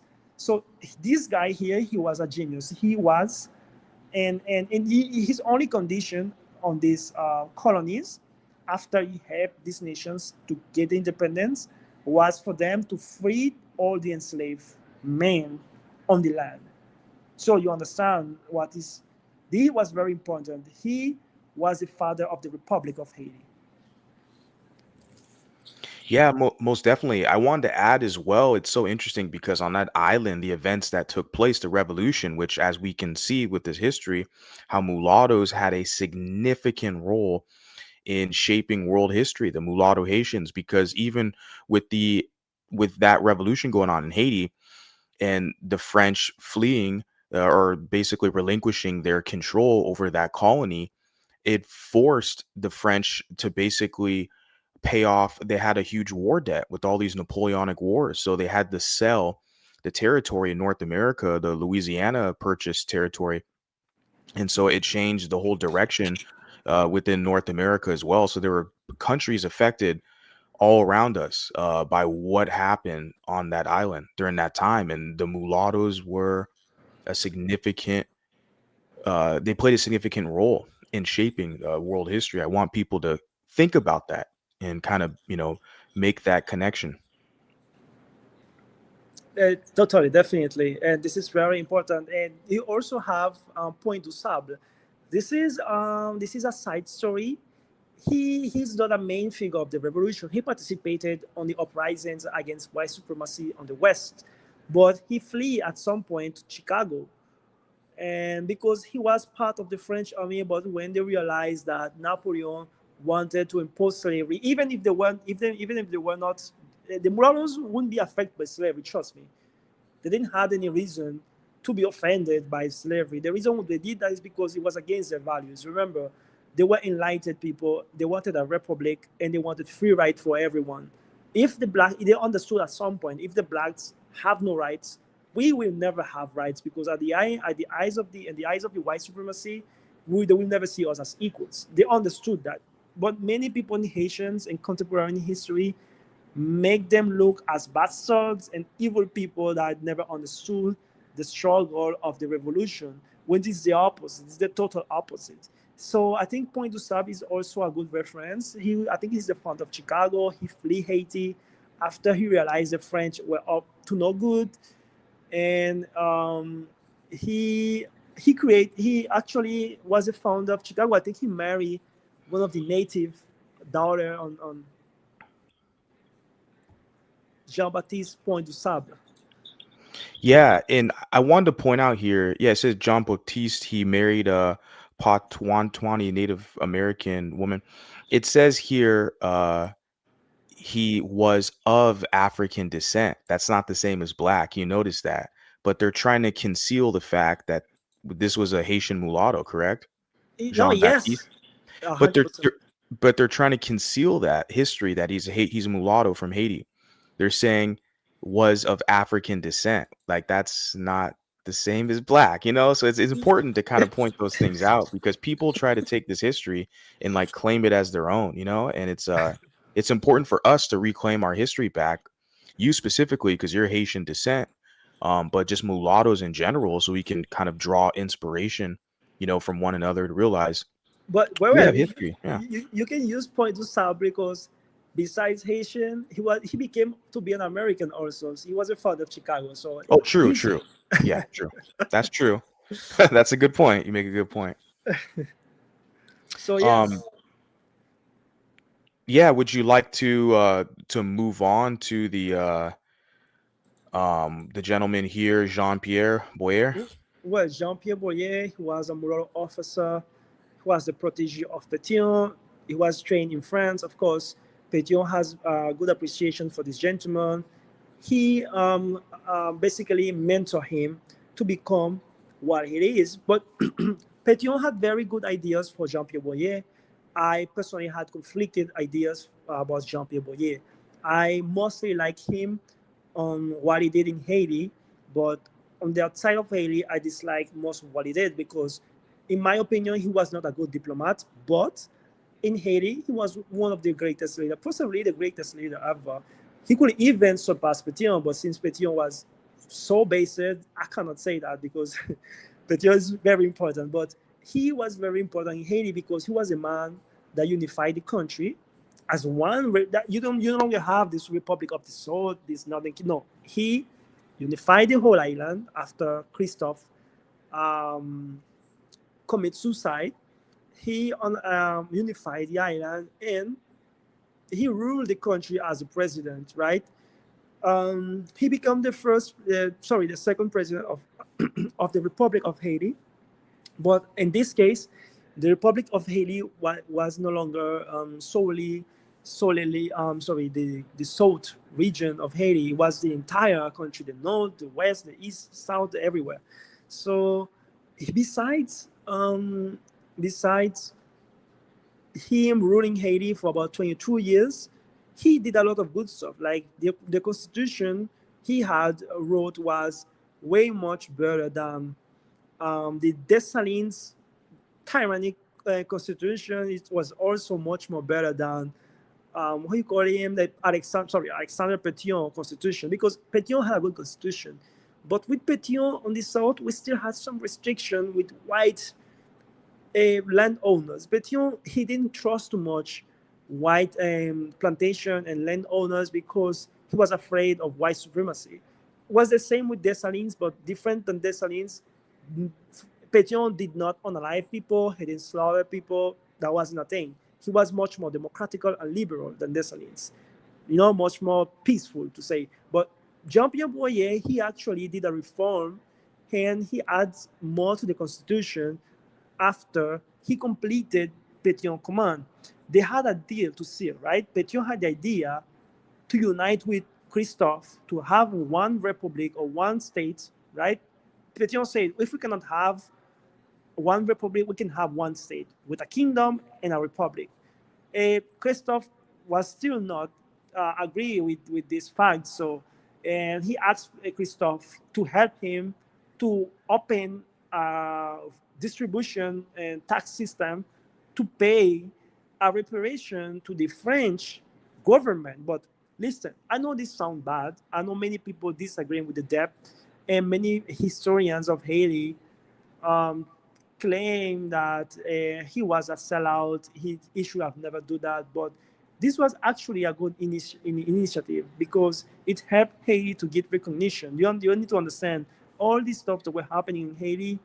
It was not legit because for the outside world, for the international system, it was not recognized as a state, neither as a kingdom, neither as a country. You had some people that would visit Christophe and help his schools, people from England, intellectuals from Europe. They will visit Petion and Christophe, but they were still not recognized as a state or a country by the eyes of the world. The independence was not recognized. So the the initiative to pay these reparations was because many families were unalive on the hands of Dessalines, especially the women wombs that were open, the children's, the forced marriage. Yes, and the reason, this is one of the main reasons why um, he had this idea of repaying the debt because he wanted to pay compensation to the French government for all what happened. So in compensations to the Haitians, they will have a recognition. Not only French people, all the Western Hemisphere will recognize Haiti as a not all the Western Hemisphere, especially mostly the European nations that will recognize Haiti as a country, including United States. So Ben said that was done, and it was not executed by Petion because he perished. He perished. He he was no longer alive, but then, but Boyer followed the Petion command and his ideas, and he executed the plan to pay the debt. The debt to it was not a debt, right? It became a debt when French wanted to invade Haiti again, but from the Dominican side, right, from the Spanish side. They wanted to invade Haiti again, but from the Spanish side, not directly because they know they had no chance. The north was fortified with La Citadel, and the Mulattos, they know about fortress, they know about artillery war, and they know about exploding stuff. So the French didn't want a confrontation.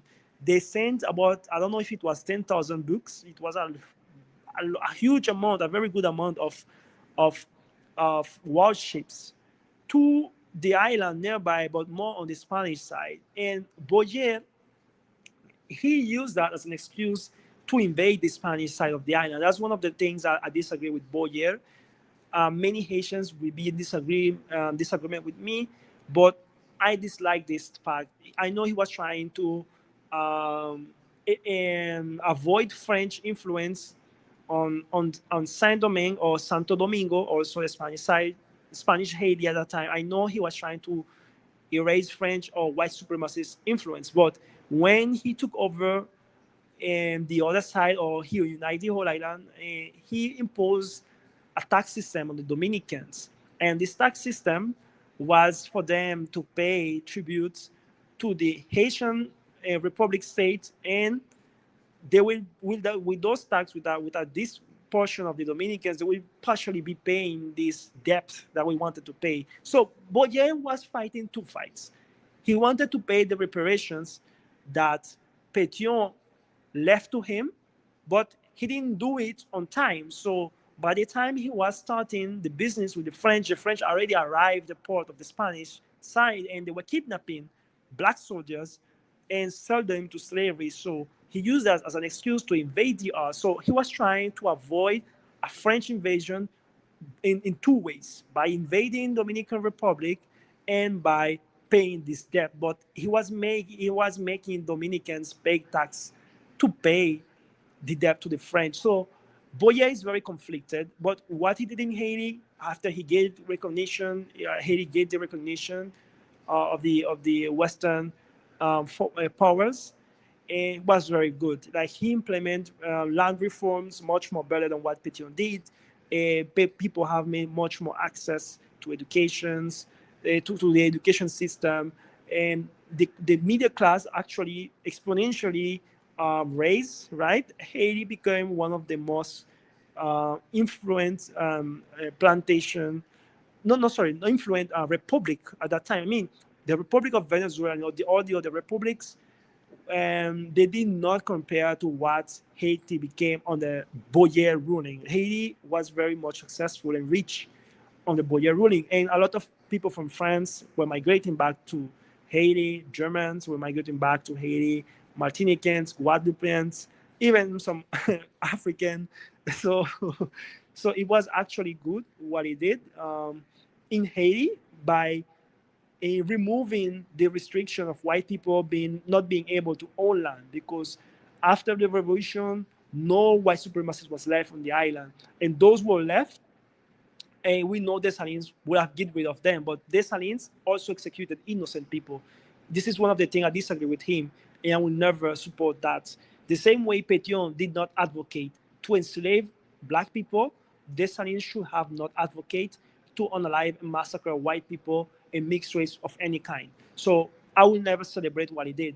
I cannot discredit him for his part of the revolution, but I will accredit more Baudelaire or Pétion for respecting human rights, or basic human rights at least. So in this case, he did wrong by invading the Spanish side. All right, let's say the invasion was not that bad. It was for a good reason, okay. But after he invaded the Spanish side, the constitution we had in Haiti was very soft. I mean, white people could own land. It was not forced to learn one sole language. You could speak Spanish, German, or French if you want. But on the Spanish side, he imposed on the population the use of the French language. and he imposed many things on the constitution on the Spanish side that keep people oppressed. Like the Spanish side felt oppressed on the Boyer ruling, and many mulattoes, yeah, yes, many mulattoes, a Haitian History Channel, many mulattoes from the south of the Spanish side and the south of Haiti, the mulatto elite of Haiti advised Boyer, listen, we don't want this. Even Guy Joseph Bonnet, he was a very important member of the Congress, and on this of the surrounding of Boyer, on this cycle of Boyer, he advised him. He wrote a letter to him advising him we should not get into the Spanish region business because first of all, it is Dominican Republic was much more poor than Haiti, and they had their own issues. And if you impose those tyrannic rules and constitution on the Spanish side of the island, you will if you will cause a uprising on the Spanish side, just like we did on our side. So Boyer didn't really pay attention to that, and he did whatever he wanted. And the next thing I want to address about Boyer, I am not discrediting him, but I'm very essential. The same way I appreciate him, he's one of my favorite. I really like Jean-Pierre Boyer. He's a little bit like Petion in Haiti, but outside of Haiti, he didn't do great, right? I can say that Petion outside of Haiti, he destroyed Petion's legacy a little bit, right? A little bit, because besides invading the Spanish island, at least you should have took advantage of it and took profit. He did not. His forces were expelled from the Spanish side, right? So we had another situation that Boyen thought that Simon Bolivar was against him because there was a meeting of the Independent Republic of the Americas in Haiti was not present, and he addressed Simon Bolivar demanding. I don't know if he was demanding cooperation. I don't know if he was demanding. I don't remember exactly what was the conflict, but he told Bolivar that they should repay them back all the contributions if they didn't do. They were asking for some type of negotiation, or I don't know. I don't really know. I don't really remember. I have to do a deep research on this conflict Boyer had with Venezuela, with the Congress of Venezuela about the assistance that Petion provided. So for me, that was disrespectful. That was a way to destroy Petion's legacy. He should have never do that. But in Haiti, I mean, internally speaking, he was a great president. I mean, Haiti became very successful, and at that time, from the Boyer Jean-Pierre Boyer ruling until the early 1900s, Haiti was a very rich country on the Caribbean. So I can big him up for what he did in Haiti, but also he he did destroy a Petion legacy outside, diplomatically speaking. And yes, this is basically my introduction about Jean-Pierre Boyer. I always like to highlight the good things about him, but I have a lot of disagreement with him. But I do also respect him because he's a mulatto and he did good for the nation. So Dominica's not gonna like this mulatto history channel. Yeah, I was just thinking about that too because of the part where he invaded Santo Domingo, right? So Yes. that aspect is definitely gonna like ruffle feathers. Like I'm just here to explore the history and learn the history. I'm not sitting here like taking sides or advocating, etc. Right? I'm just here to learn and explore the history. But And this is why you have me, and I will always be neutral and frank with everything. yeah, no, Because Def, I I appreciate it. I appreciate don't your get me wrong, clarity that you're we providing.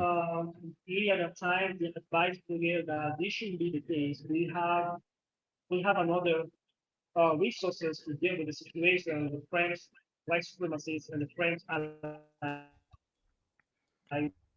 Your mic is a little like muffled. And I don't know if I you think could your microphone. the thing that the Spaniards wanted, the island was not You're socialist and you're freedom breaking for a up while. your audio.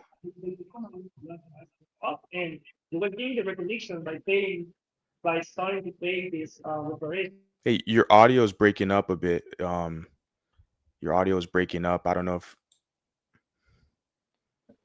your audio is breaking up. I'm sorry. Can you hear me? Yeah, I can hear you. You Go still ahead. there? Yeah, I can hear you now. It was just your audio was breaking up a bit.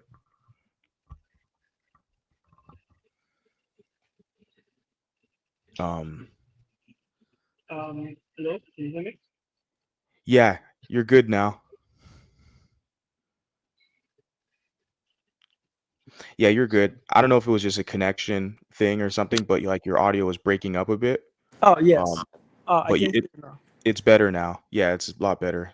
Thanks. Yes, yes. So yes, it was getting good. I mean, he was paying the reparations, but then he decided to take a more strategic move. He invited the Spanish side, which is Santo Domingo. That was a very bad move, and he didn't think on the long, on the long. On the long routes, because at the end of the day, the uprising happened in DR, and you have Los Trinitarios, you have all these people who fought for their independence from the Spanish and from Haiti. And Boyer was the spike of this conflict between Dominicans and Haitians, and I dislike this side of Boyer. I do not really appreciate him by to is because it is not on all interest, and the moral elite was not interested in invading Dominican Republic. Not even the moral elite from the north and from the south, they were not interested in the DR. This was an initiative took by Petion, and the cycle, the council around him, it was not um, a widespread idea amongst Haitians, or especially amongst the Mulatto Haitians. So yeah, this is basically Boyer, but he was a good leader, but he had some ups and downs. So yeah. Most definitely. I did want to cover one more thing before we kind of wrap up this installment, because like I said, we could go on a long time because there's a lot of history here, right? This is just part one with the mulatto elites. But yeah, the mulatto elites basically provided the command structure, discipline, organization, and military skills, artillery, cavalry, strategy. They had networks in France, etc. But I did want to cover the War of the Knives because this is within the same time frame, and this is connected, right? This is the between the mulatto South and the Black North, right? Hmm. I would love for if you could go into further detail in the War of the Knives. The civil war between Rigaud, Mulattoes, and Louverture Black Nord ironically expanded the military training of blacks by mulatto soldiers. Thousands of ex-slaves in the South trained under Rigaud and later joined Louverture and Dessalines after Rigaud's defeat. All right, the War of Knives was this conflict. I would like you to go on the next page, where we have more details on the War of Knives. So you don't have this. I don't believe I included it in this Mhm. edition of my slides. I got 10 slides here. 1 second.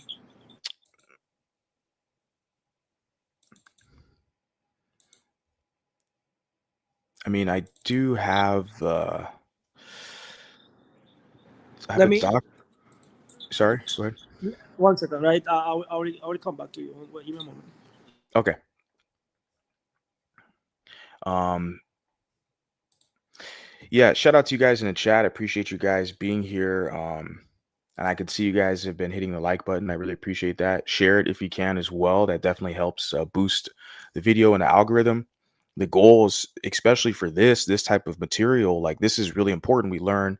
I'm learning as we go along, and I know you guys are as well. Like this is history, mulatto history. It's very important that we preserve this and explore this because this stuff gets lost and buried. It gets basically blackwashed. It gets erased underneath blackness.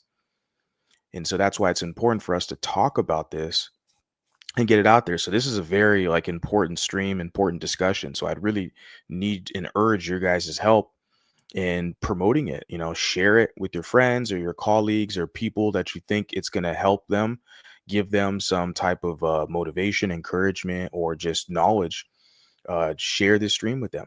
Okay, that's how we're going to get the message out there. Yeah, the War of the Knives is interesting, and there is, I can see there's some literature on it. The War of the Knives, but this is a definitely an area I'd love to explore more about. Um, yeah, okay.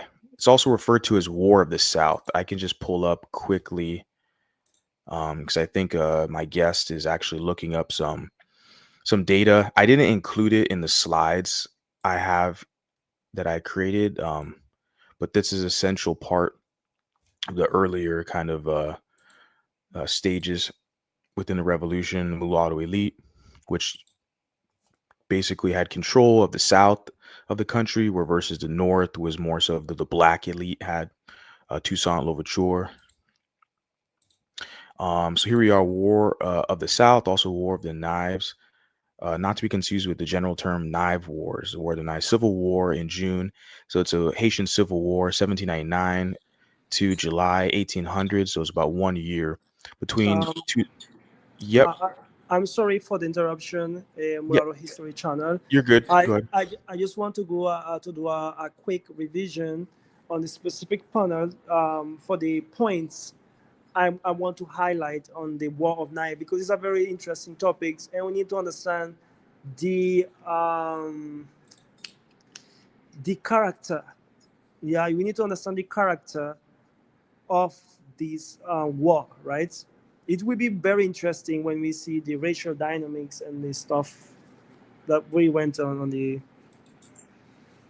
conflict. So give me a moment and I will. Sure. Yeah, no problem. You're good. I'll just look through this Wikipedia and kind of cover some things as we go along here. Starting off, yeah, Toussaint Louverture, a black ex-slave who controlled the north of Saint Domingue, modern day Haiti, and his adversary, Andre Rigaud, a mixed race mulatto, free person of color who controlled the south. Okay. Their conflict followed the withdrawal of British forces from the colony earlier during the Haitian Revolution. The war resulted in Toussaint taking control of the entirety of Santo Domingue and Rigaud fleeing into exile. Okay.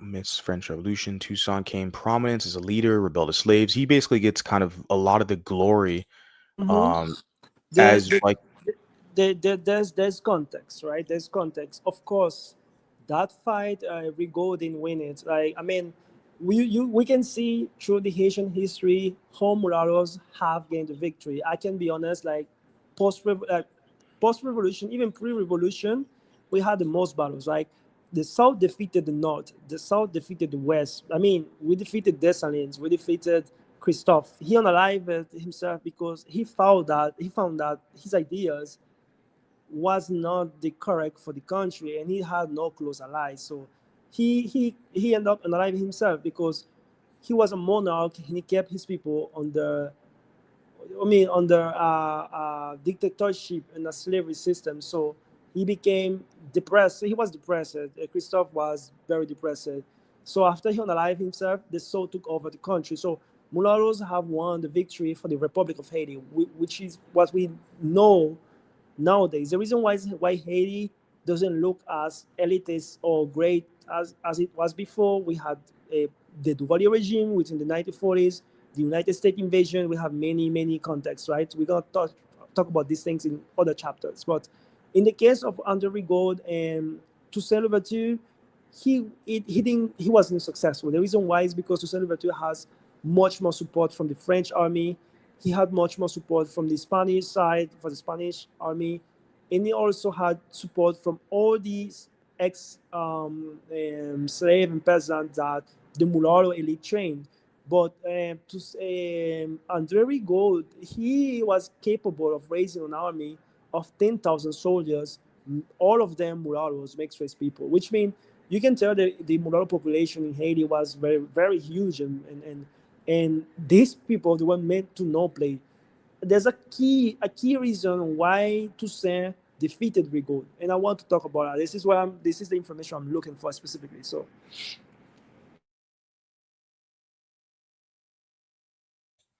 Definitely, man. Definitely. Nice, nice. Yeah, man. Yeah, this history is very interesting. Okay, the conflict took place mainly with the Gold's domains in the southern part, right? Saint Domingue, southern part, mulatto controlled. Gold struck first after slaughtering many whites in South Province to secure his rear on June 16th through 18th, 1799. Rigaud sent 4,000 troops to seize the southern border towns, Petit Gove, yeah, routing the similar forces of Louverture's officer La Bulme narrowly escaped capture as his army collapsed in a fury of confusion and desertions. Taking no prisoners, the mulattoes put blacks and whites to the sword.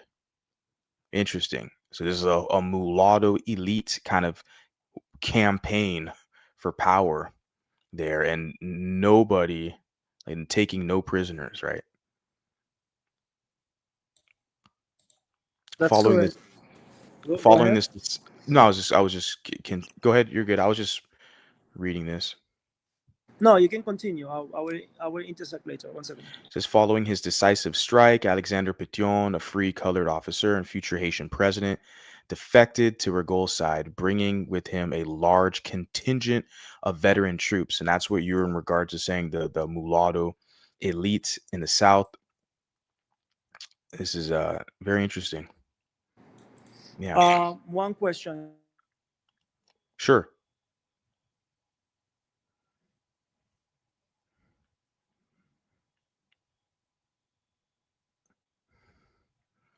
Yep. I don't know if your audio, if you're talking or not, but I can't hear anything. Or if you're pausing. I think you're probably reviewing some material. Yes, to see this material here. 1 second, right? Do you have anywhere I can send you so I can send it to you so you can play it on the screen? Do you have an option on your end? Does it have to allow you? I think you can. Is it a link? There's a private chat, the back chat. You can go. There's a button that says private chat. You can like post a link there. Then I can copy and paste it and pull it up. If it's a link or is it a file? If it's a text link or something to a website, you can post that link in the private chat. But if it's like a file or something, you can just send it to me via Discord, and then I can pull it up. Thing about the under we go forward is that I have a lot. I have a lot to talk about it, but I want to touch it, especially on the chapter of the mulatto betrayal, right? The whole Andre Rigaud was betrayed by Toussaint Louverture. Many people see it as a campaign of the mulattoes for power. Yes, in some ways, somehow, it was a battle and conflict for power, but there were context in it. For example, listen to this.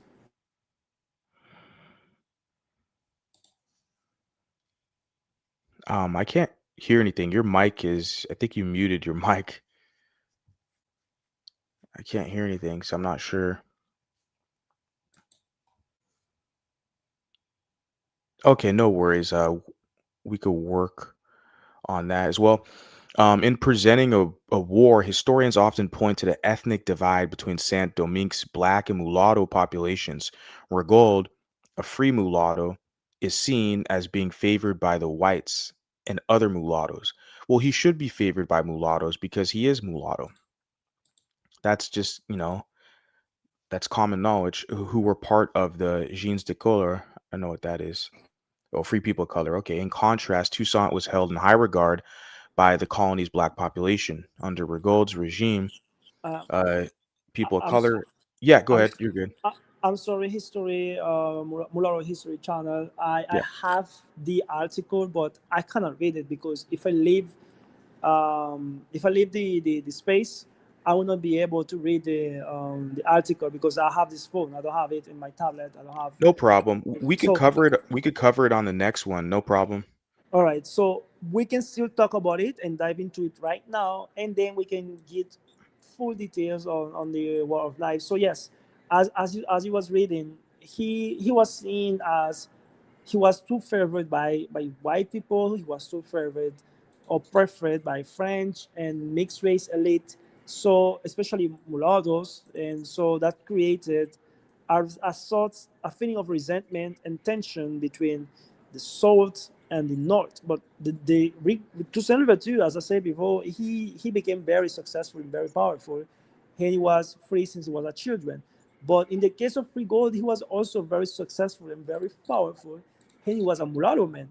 So you had this example in history where you have a mulatto man and a black man in position of power fighting each other, which mean historically speaking, we have always been different in many contexts, socially speaking, and even our vision, the way we see the world, we have always been different in that particular method. So, in that particular sense, so he was betrayed because the war itself didn't start because Rigaud decided to attack um,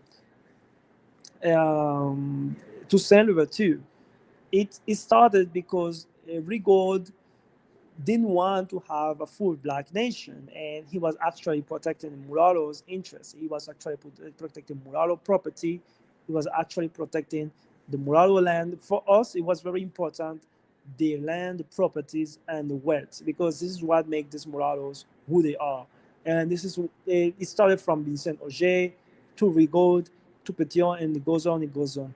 Meanwhile, on the north, the people who fought with Rigaud against the English, against the pirates, Lambert Lapointe, Jean-Louis Villat, Jean-Jacques Bouveau, they were fighting, many of them, with the Toussaint army at some point, and they helped, even Petion was included, because Petion was very close to Rigaud at the time. He was young, he was not president as yet. He was a young student from French. He came from the French army, trained from in artillery, and he was helping a lot of these black soldiers to get education on artillery. So they were helping the Toussaint army at some point to get, you know, this ammunition and the artillery to get the knowledge about land and combat. And after that, all this wasn't enough for Toussaint to view Rigaud as a contrary or as a enemy. But let's say all the help, all the support, and even the coalition they did to defeat the pirates, to defeat the royalist armies, wasn't enough for them to be on the same side, because there were there were racial tensions, there were racial division, and social class tension between these two sides. In the case of Rigaud, he never advocated to betray Toussaint Louverture. It was the opposite. The War of Nights started because Toussaint Louverture wanted to impose his command on Rigaud and his men, and they didn't want to follow his command because they were not protecting the Mulatto people interested.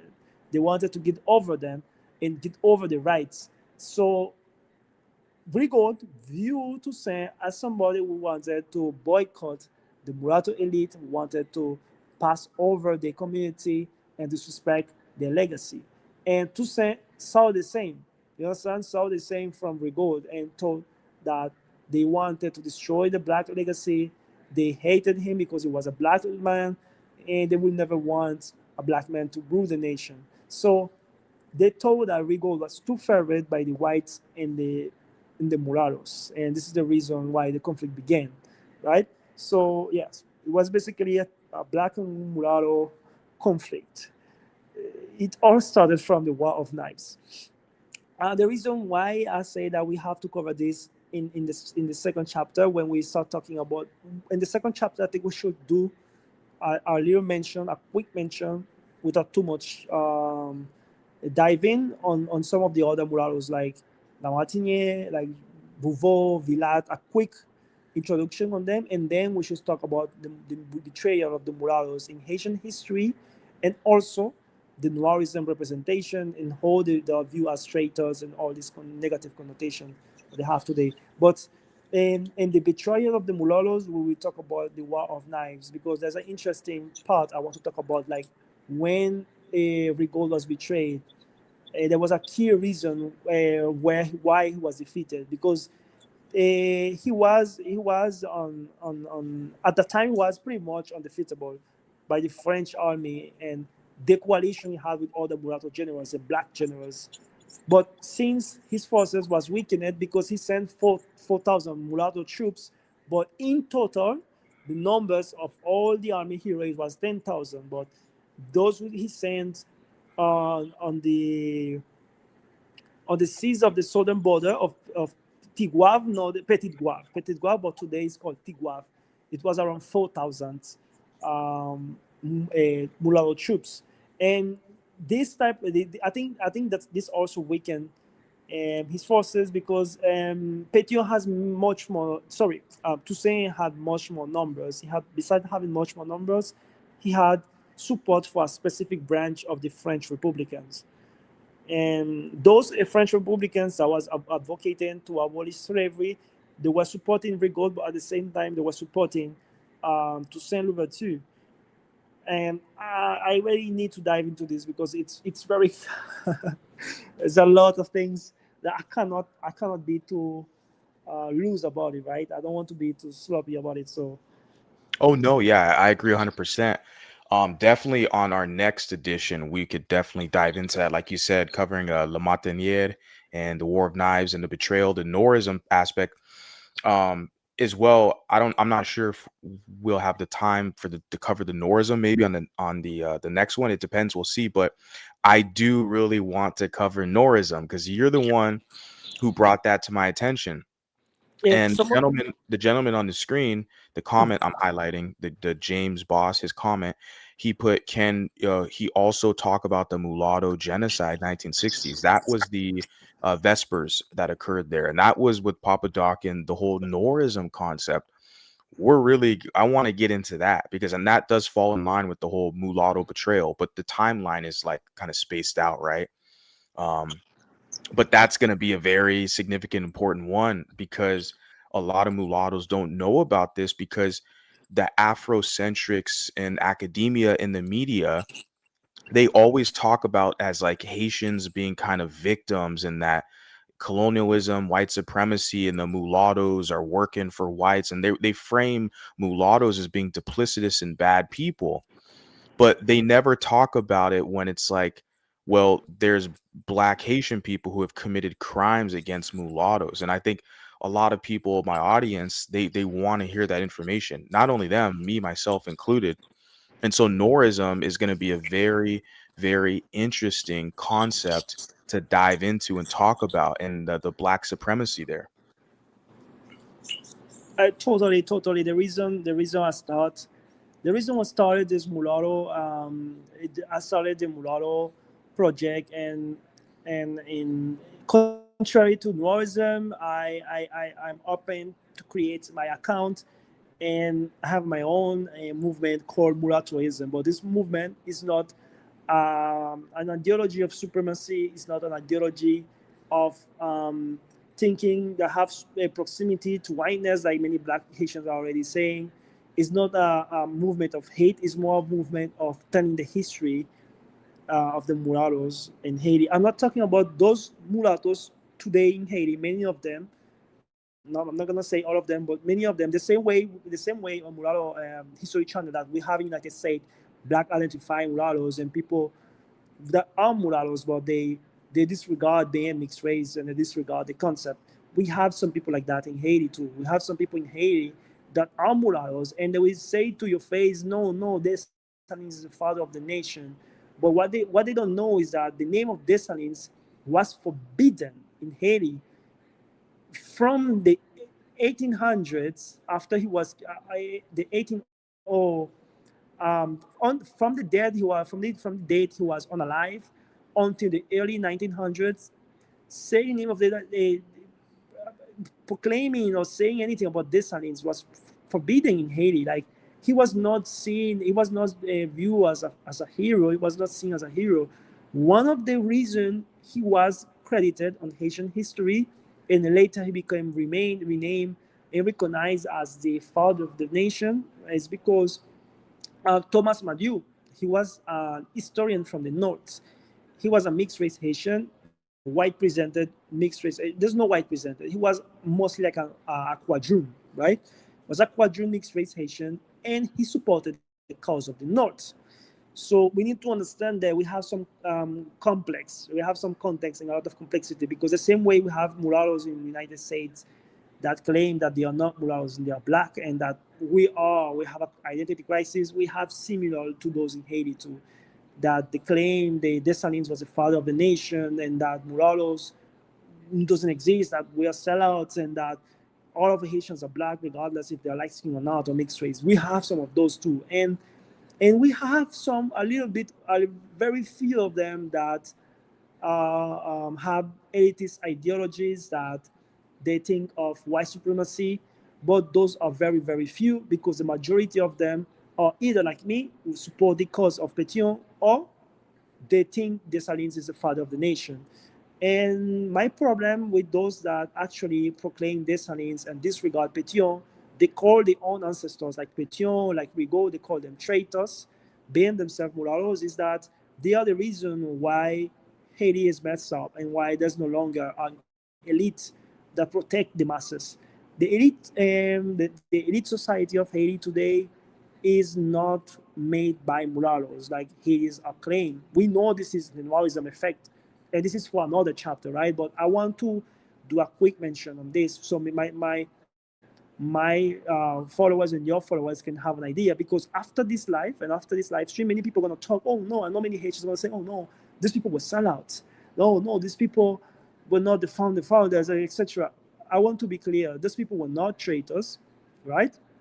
The only reason why they have this image and they are being portrayed as such is because you have mulattoes in Haiti, you have mulatto historians like Thomas Madieu that supported the cause. And I have nothing against the black cause. I believe they did the right thing by fighting white supremacy. They did the right thing by expelling these people that were executing publicly mulattoes. They were executing publicly, and they were torturing the slaves and did ugly stuff with them. And they did the right thing by uprising and had the ferocity to burn plantations. I'm not against that. What I'm against with is the racism, the colorism, and the agenda that many black people or black dictators had when they came in power. They unalive 200 mulatto families and mulatto people, and it's a normal thing. It is accepted and normalized, and mulatto people are stigmatized as evil, and they are blamed from anything in Haiti, because the same mulatto people, some mulatto people who are very liberal and believe in Dessalines, they are the ones that reinforce this idea that we have an elite. The actual elite in Haiti is not mulatto. It's mainly composed by black politicians in a coalition of different Middle Eastern nationality. You have Libyans, you have Syrians, you have Lebanese, you have many, many nationalities. So not all of them, again, I have to clarify, not all of the people on this nationality are bad. It doesn't have anything to do with nationality. It doesn't have anything to do with race. The conflict that it's happening, it's mainly a corruption and elitism problem. But this elite we currently have, it doesn't benefit the masses. When you had the mulatto elite, the real mulatto elite, the people who fought for the independence and their descendants, they really fought for the masses. They really talked for the masses. They really help and distribute land for these people.